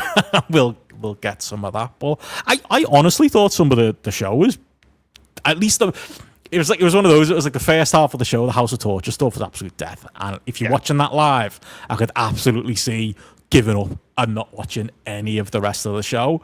But I think once you got past that, which was again dominated how many of the matches, 4 of the matches, and pretty much the entirety of David Finlay versus Evil, I thought it was a decent show. I really did. I thought like the matches I was interested in were good. I thought Oleg Boltin and Takeshita was really good. I think they've done pairing up Oleg Boltin with Takeshita has been great for him, and it's been perfect for him to kind of show like some of his many strengths. Yota Tsuji and Gabe Kidd was interesting because I do think, as we talked about on Weekend Show, Gabe Kidd's lost a good percentage of, like, I don't know, some of the bile that made him compelling. Now that he's an AEW guy himself, like all of the people he accused of being treasonous bastards for, turning on New Japan, he's kind of one of those treasonous bastards now. So the gimmick's lost a little bit, and that match felt a little bit like 80% of what it could be. But I think that was maybe the Gabe side. I thought Yota Tsuji looked good, and I kind of took it as more of a positive that he didn't walk out with the belt, because it hopefully means we're maybe doing something with him, if not Takeshita, in this G1. And like I say, I thought Goto and Shingo's stuck in the mud and has been for a very long time, unfortunately, in New Japan. He was the great hope once upon a time, wasn't he? And he really got his pandemic run, and then outside of that he just makes up the numbers most of the time, apart from the odd month where they want to heat him up and put him in this role. But you can still heat him up and put him in this role, and he can still deliver you a great match, and he did with Goto. So don't want to throw the whole baby out with the bathwater. I did think there was like at least 3 there, like strong matches on the show. And like I say, Ishii and Taichi felt like good fan service, getting the big moments of them winning the tag belt. So there was some positive signs there amongst the massive elephant in the room that is House of Torture and the other stuff going on. I would agree on those matches.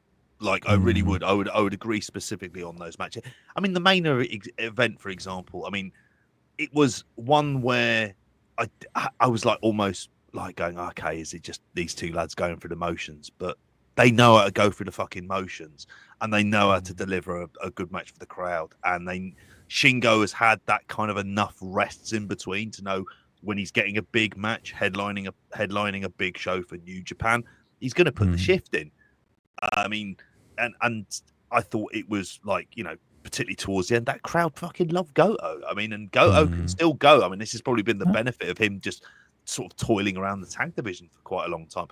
Oleg Boltin is a really interesting one, because I was glad he won it. I was glad they took the belt off Takeshita as well. I mean, he's much bigger than never openweight champion, and Boltin, that's the role he should be doing, facing a variety of opponents in the mid card of these New Japan big shows and headlining the odd Kurikan show with that. I'm completely fine with that. And I thought he does really well. And I was just thinking, well, if he wasn't this is the best place for him to be, because if he wasn't there, he'd be like the henchman on NXT to some Russian mafia crew who are challenging the other Italian mafia lads. That would be where Oleg Boltin would be. Yeah. Whereas here, for example, I mean, he's got that move he does where he does like the rotating, like kind of suplex, and he did it to Takeshita on the stage as well. I thought a lot of that stuff was very, very good. And like you say, Yota Tsuji is someone who, if you're gonna go with someone, and this is really where I come to with New Japan, it's like, right, you kind of have to shit or get off the pot here. Goto has had he made a terrible decision last year, like terrible. He went completely the wrong way. Completely the wrong way. Like, and Shota Umino is going to have to go through some road to Damascus style conversion as a heel for him, and it has to be a heel that he has to. If he can't get over as a heel, he's done. There's no fucking point. Just put him in a tag team and just leave him there for time immemorial. Then I won't have any faith that he's going to get much better. Yota Tsuji has it as much as anyone there does. Although I would give a shout out to like a Yui Amura or even a Rohei Oiwa as having potential about them, as well as a couple of other people to, potentially go with, but not straight away. But like I thought him and Gabe Kidd, I thought that was they have that kind of good chemistry. They had that time limit draw. Was that the match they had before there as well? And they teased him in a draw here as well, which I liked. Yeah. Exactly. And it was like, I thought this was like, there's a lot of like really good stuff there, particularly like towards the end as well, with the sort of the kids taking the Gene Blaster and the pole driver that he does in there. So, I mean, decisive as well, surprisingly, because I did think that, like, if because really it's not like a shootout, because obviously there's those other names you mentioned. But if you go and want a Gabe Kidd or Yota Tsuji, like you would assume it's Yota Tsuji, because that's like, as much as with Western eyes we can look on New Japan and go like, very clearly, you need fresh blood very clearly. A Gabe Kidd, someone you should be like utilising more. There is every chance he fucks off, come this January or next January, whenever his contract's up. I think it's more likely a Yota Tsuji is with you for the long term. But again, that might be something more to take as a positive, that Kidd won because he's going to have this shit global belt that doesn't really count, and Yota Tsuji's meant for better things. Let's hope it means that, because it felt odd. I mean, it's Gedo booking in 2025, so like you probably can't attach much logic to it. That man's been, asleep at the wheel for longer than Conan's been asleep at the wheel in AAA, or maybe equally as long. I don't know, maybe that's a bit harsh, but yeah, maybe that's a positive to take. I think that is, and I think that's why when I did the prediction of like what the G1 fight, what it should be, having Tsuji and Takeshita, because they haven't got the belts. The idea being that in kayfabe terms, they've both got this focus on the world title and winning the G1, and that's the thing that's going to push them through.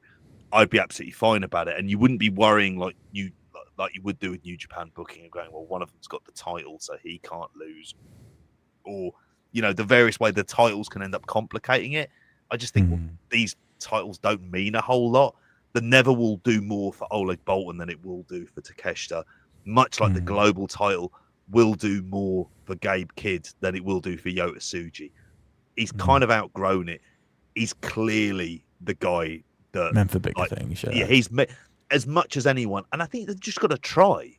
Like they can't like work on logic. Well, we're not entirely sure. You're not going to know unless you actually try. I think the thing that's bothered me with New Japan is they haven't tried. And they've also, I think, got to stop panicking about the idea that people leave. People will leave. That is just something that's going to happen. There's not a lot they can do. That they're up against two other companies who've got a lot more money and can sign up. Maybe that explains still going with Gabe, even if, most likely is on the way out. Yeah, but maybe that's a better way to look at it. But it can't be an argument for complete creative inertia that we can't do anything because they might leave. It'd just be like, well, I'm not going to play this really good footballer in my team because there's a chance that he might leave. It's like, no, get the value out of him now. Like, make that effort and just like, no, we're just going to go with them.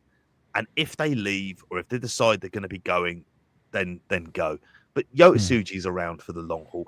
Gabe Kidd probably isn't, but you might as well get some value out of him in the meantime. So like that's kind of and Goto as the steady hand on the till as champion has actually been like a bit of a master stroke, really, just from a fan service creative. It's just nice, isn't it? It's like the Ishitaichi thing. It's just you get to the end of the show and you've sat through so much fucking heat, and there is too much of it, and it all deserves the disdain it gets from even the most hardcore New Japan fans are sick of that shit. The commentators are sick of that shit. Like, it's clear as day for anybody. Goto has been that nice little chaser at the end of these shows. So it's like, oh, this is nice. Goto's getting his moments, and he's he's delivering those matches. He might get a Shibata match. I think that actually probably, as somebody mentioned in the chat before, probably likely for Forbidden Door on that side. I still don't think it'll be any good, because I just don't. Shibata's just not the same person, unfortunately. But it'll be a nice moment to do that. It'll be a nice little thing, that they get to have that little moment in the ring together. I think that's probably likely. I think it feels like Goto's got the power to do what he wants right now. He's wielding a bit of a political stroke right now in New Japan, it feels like. So maybe he'll get that, if he doesn't get his Okada match that he's after at some point down the line. Obviously, that's not happening at Forbidden Door, but could. And do you know what if he has got that creative sway, he's saying, look, just put me in straight up matches with decent enough wrestlers to headline some shows. That's fair enough. That's all it has to be. It doesn't have to be much more than that.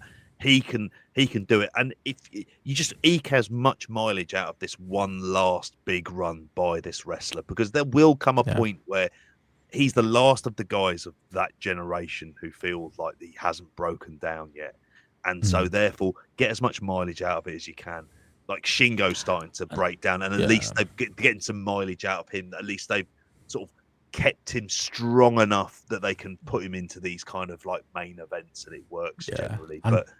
And Tanahashi has broken down, but hopefully they can get through the G1 and get to the end of the year with it. But it's a selling point. It's going to be it's plastered all over the posters for a reason. People are going to come to those buildings and be into it. Even if Tanahashi just stooges around and doesn't do much, they're going to be into it. And he won't have to do much. He won't have to bump too much. He could Goldberg match his way through this G1. I think people will be into it.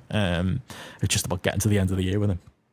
I'd like to see with Tanahashi in that G1 just have lots of quite desperation wins, roll up. That'd be good. That'd be a good story. Doesn't have to win it, but it's a little story in the end. Because that was from the bits I jumped in and out of, like Best Super Juniors. That's what that was missing. Apparently the matches were good, but the booking was fucking rotten, and there were no real stories being told. It was just matches happening. Tell those little stories. That's what the G1s used to be great for, and you could do that with Tanahashi. Absolutely. This show would have been better if they just hadn't bothered with the Best of the Super Juniors final and did what they did the year before, which is make it part of this show. Yeah. And just have it as a big extravaganza with this final and a whole card of New Japan proper, because that match was really good. So if they included that in there as well, I would have probably thought higher with this card. But yeah, I mean, you've mentioned them before. It's just the House of Torture stuff, man. I'm struggling to think. You're not happy to have Dookie back? There was a real story there. Dookie, didn't he get injured? I'm sure he's been out injured, hasn't he, for ages? Sympathetic figure? No. The fans were kind of into? No. Nah, he's just in House of Torture now. He's fun. And that's the thing. They played it up, didn't they? Where it was just he's coming in. We need a sub. When it turned out they didn't need a fucking sub, but it was just House of Torture shenanigans again. Shite. Who they are. They're so the matches are bad. The interference is just kind of shitty, and it's got just such a shit cast of characters of a part of New Japan where I don't like. It's got a Sonada who can't be asked, a Fale who has no business being in a ring at this point, a Kanemaru who's fucking gone, Yujiro is still stinking the fucking place up. When was the last time Evil had anything approaching a halfway decent match? Can't do it. Some of it's the style in there. Show and Ren Narita have completely regressed in this meantime. And then they're adding in Chase fucking Owens. They've got all the heels in there. They really do. Every other factions there are effectively faces. Some of them will do a few nefarious tactics in order to win a match, but nothing more than that. These guys, and they're not. Sonada even being in there, like you say, that should be a bigger deal because it's Evil and Sonada back together. But who cares, really? No one cares. Who cares? That's it. It's it appears to be pissing off everyone. There's who defends this stuff. And that was one of the big things that Tanahashi said when he was coming in. He was like, it'd been noticeable that actually there's been an issue with attendance since they've done so much of this House of Torture, because I think the Japanese fan base are thoroughly fucking bored of it. Rather if you want to think about companies in Japan changing direction, just take a look at Noah. Now, Noah aren't exactly, they're not selling out the dome or anything like that. But what they have done is they've strapped a rocket to a young lad who's got charisma. And they've, all of the older lads who can't go, they've just shuffled them down the card, and they've just gone, all right, you're Fujitas, you can be in a multi-man, but nothing more than that. And they've made it kind of interesting where effectively their two top stars are two guys who are under the age of 25 in Kiyomiya and Ozawa. So at least there's a future direction with this. You can see what they're doing here as well. And maybe, you think of interesting things that New Japan could do. It's just there was a point in time they could work with other companies. I think bringing in a Miyahara for just a one-off match against Tanahashi, just so they can say they've done that match in New Japan. I think All Japan would kind of bite at the possibility of that, of having their name on that kind of New Japan stage. That would be something there. But Jesus Christ, it makes you worry so much about the kind of the booking side is the other part of this. They need to change that booker. He is gone. He was gone for odd years ago, completely gone. And it's not gotten better any since. And it's almost like anything good in that company is still fighting an uphill battle against what Gedo does. Still being strangled by it.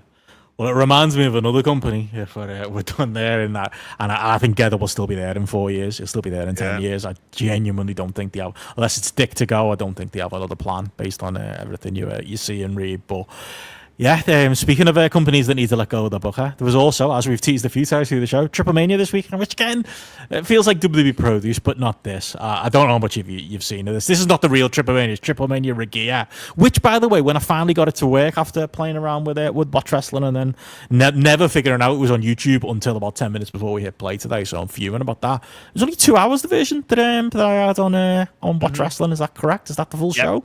And then, 40 minutes of that was the main event, which is what I've seen, which is Vikingo and Alberto, El Patron, and friends, which we can get into.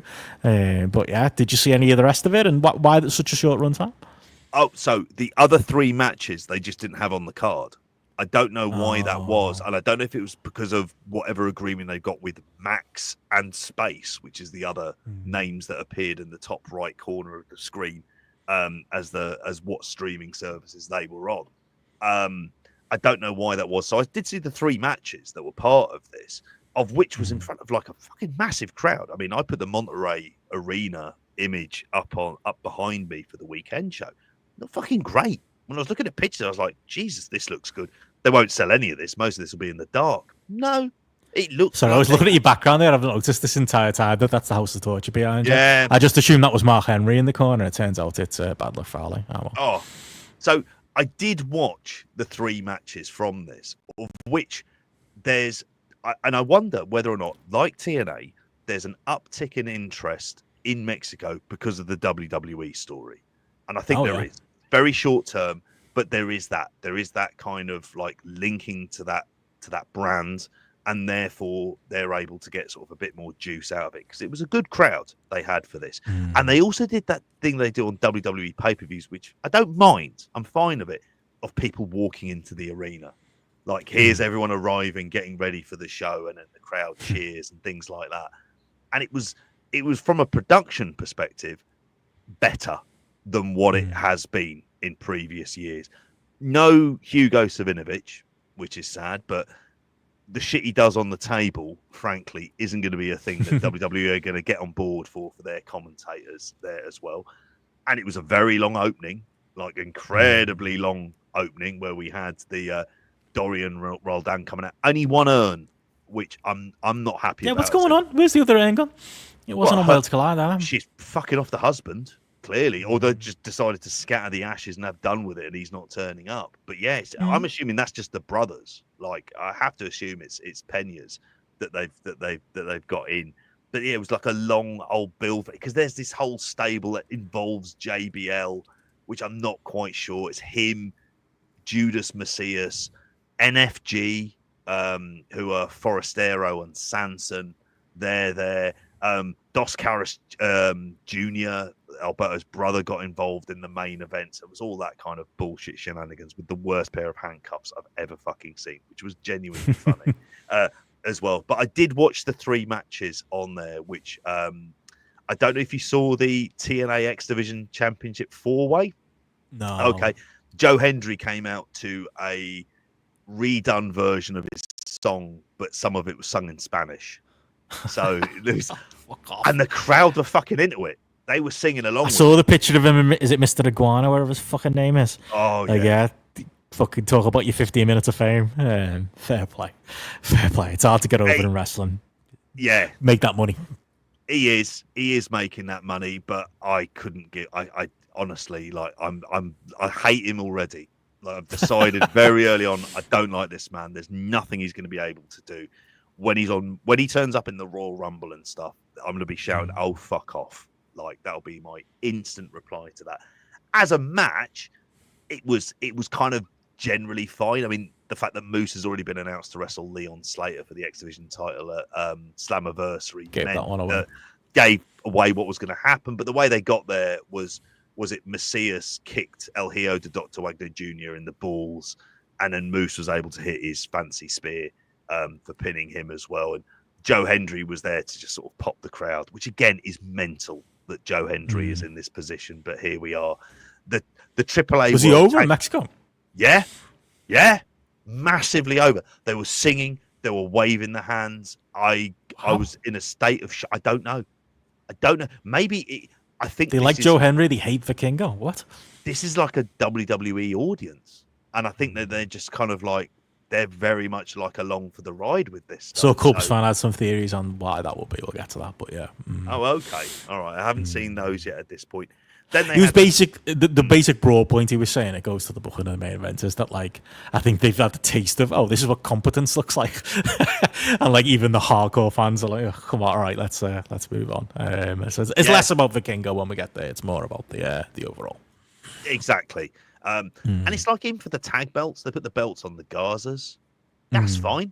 Like, really, what difference does it make? I mean, it's not for the the rich heritage of the AAA World Tag Team Championships, and like they I think they pinned Nick Nemeth, I think for the pinfall. That they were there, the Hollywood heels of probably body should be doing Nick and Ryan Nemeth.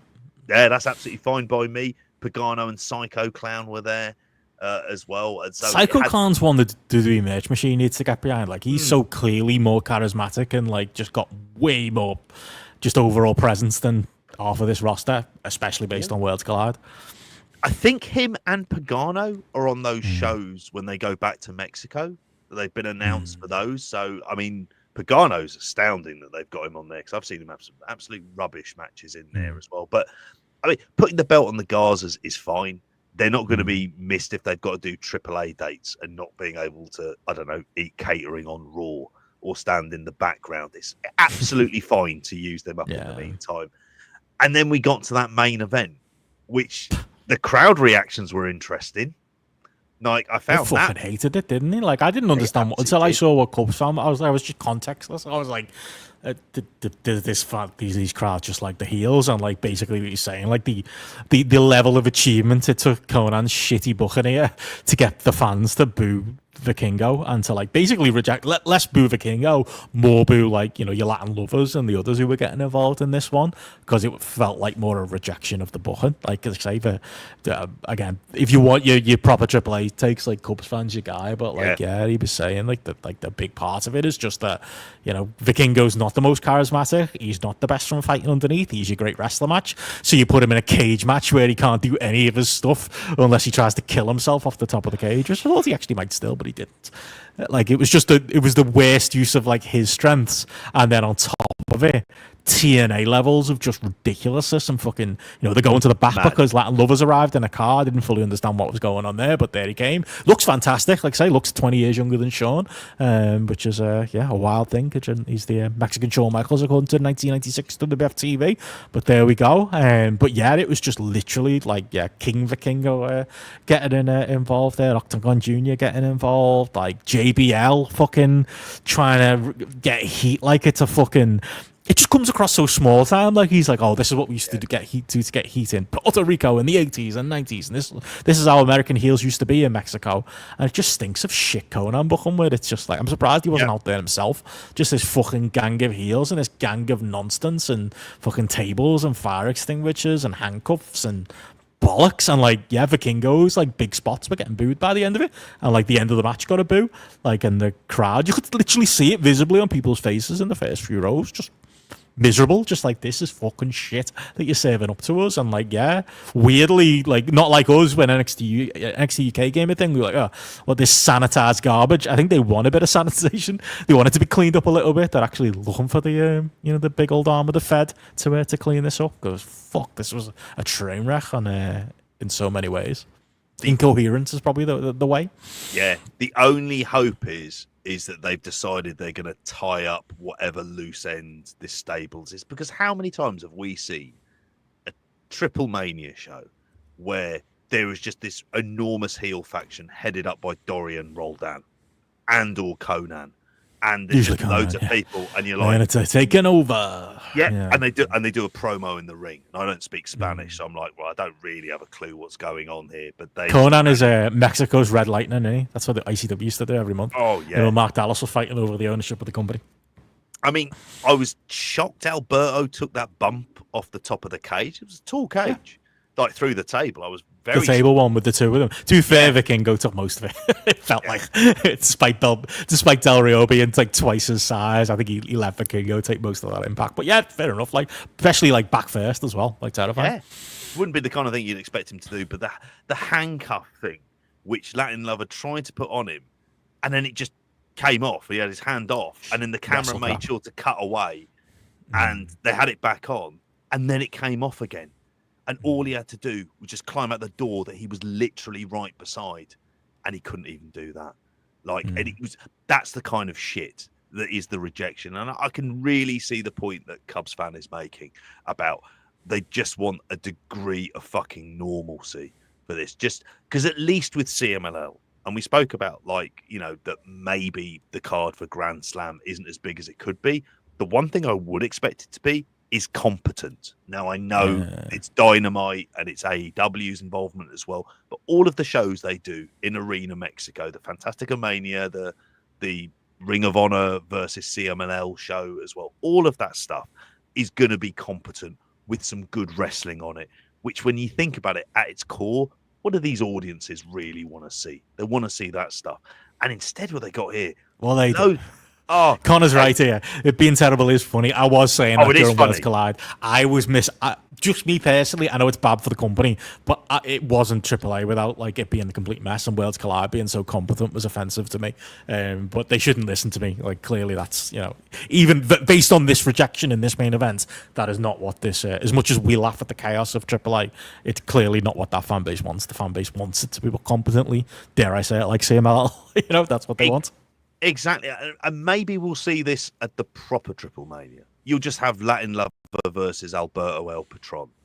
Like, if they're going to be using him just in Mexico, because he has to have his, like, I mean, I don't think they'll bring him back in, but he will. I think that he's still there tells you it's a possibility. Because if he was completely persona non grata, he just wouldn't be there, would he? They didn't have to do the rematch. They could have done something else. Didn't have to give him a contract.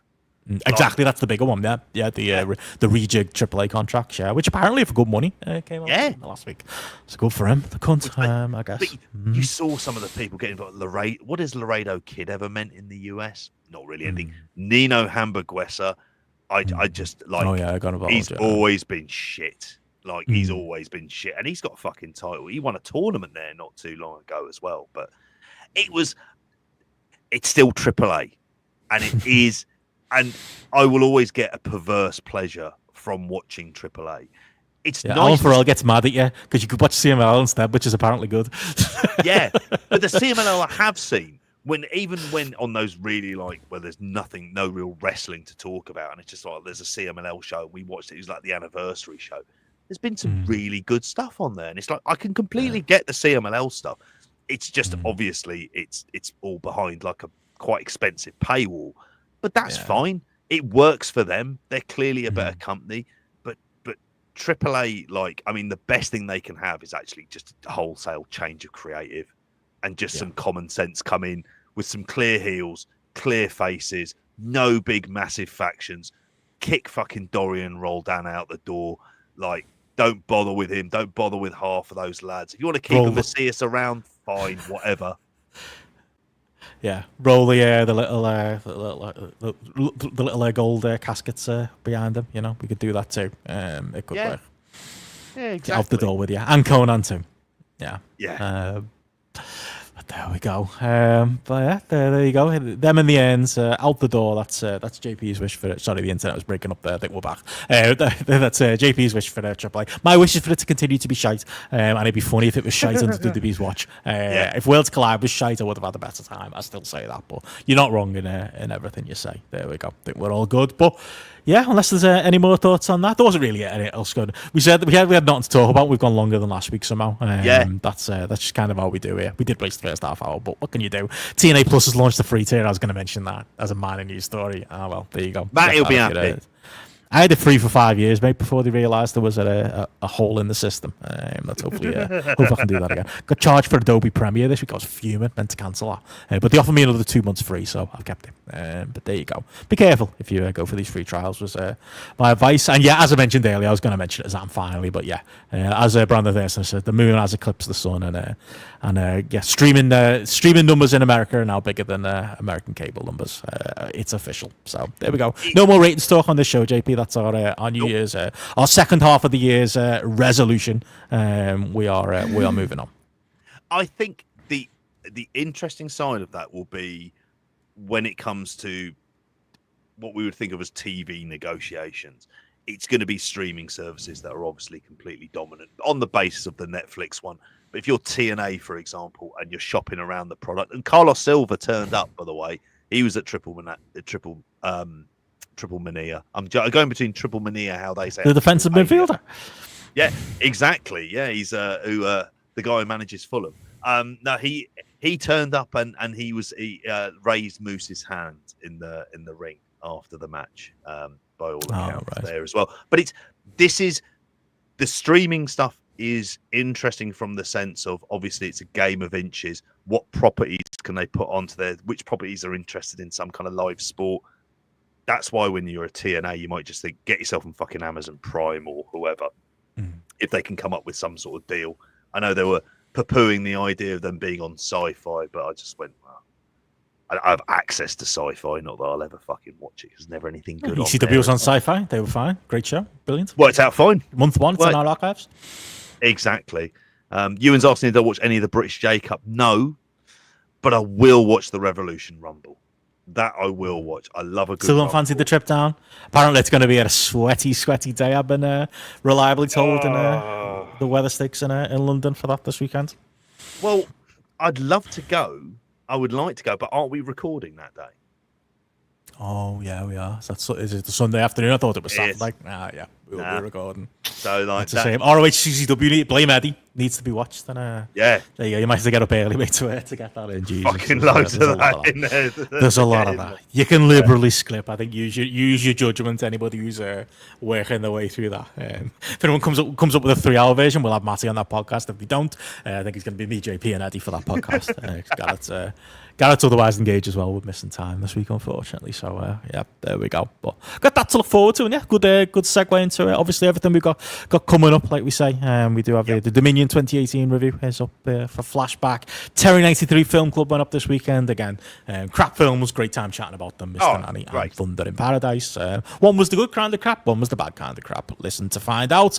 ROH versus CZW with Eddie Sideburns coming up. We're recording live this Sunday, as JP noted, as well as the grapple quiz to round out the month. We'll have time next week in lieu of Spotlight, and there'll be a retro dropping at some point. Who knows when or what? But I'll find out when you guys do. Exactly.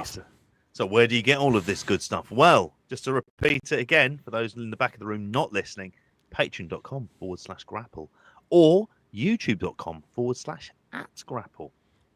There you go. Great stuff. What a pro. Well, that's all coming up. But yeah, on that note, thank you, live patrons, for tuning in to us. Thank you to all our regular patrons. And as always, thank yous to our kings and queens of the mountain. Thank you, Conor Laughlin, Eddie Sideburns, Chris Platt, Kargak, Sophia Hitchcock, and coming soon, Sam Mulvaney. He'll have his show as well. We will catch you all again on the weekend show on Friday. Bye. Good night, all.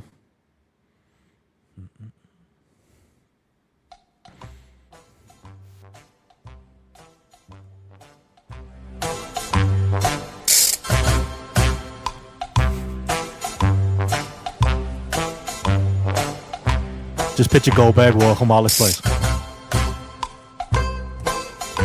I'm glad you said that, mate.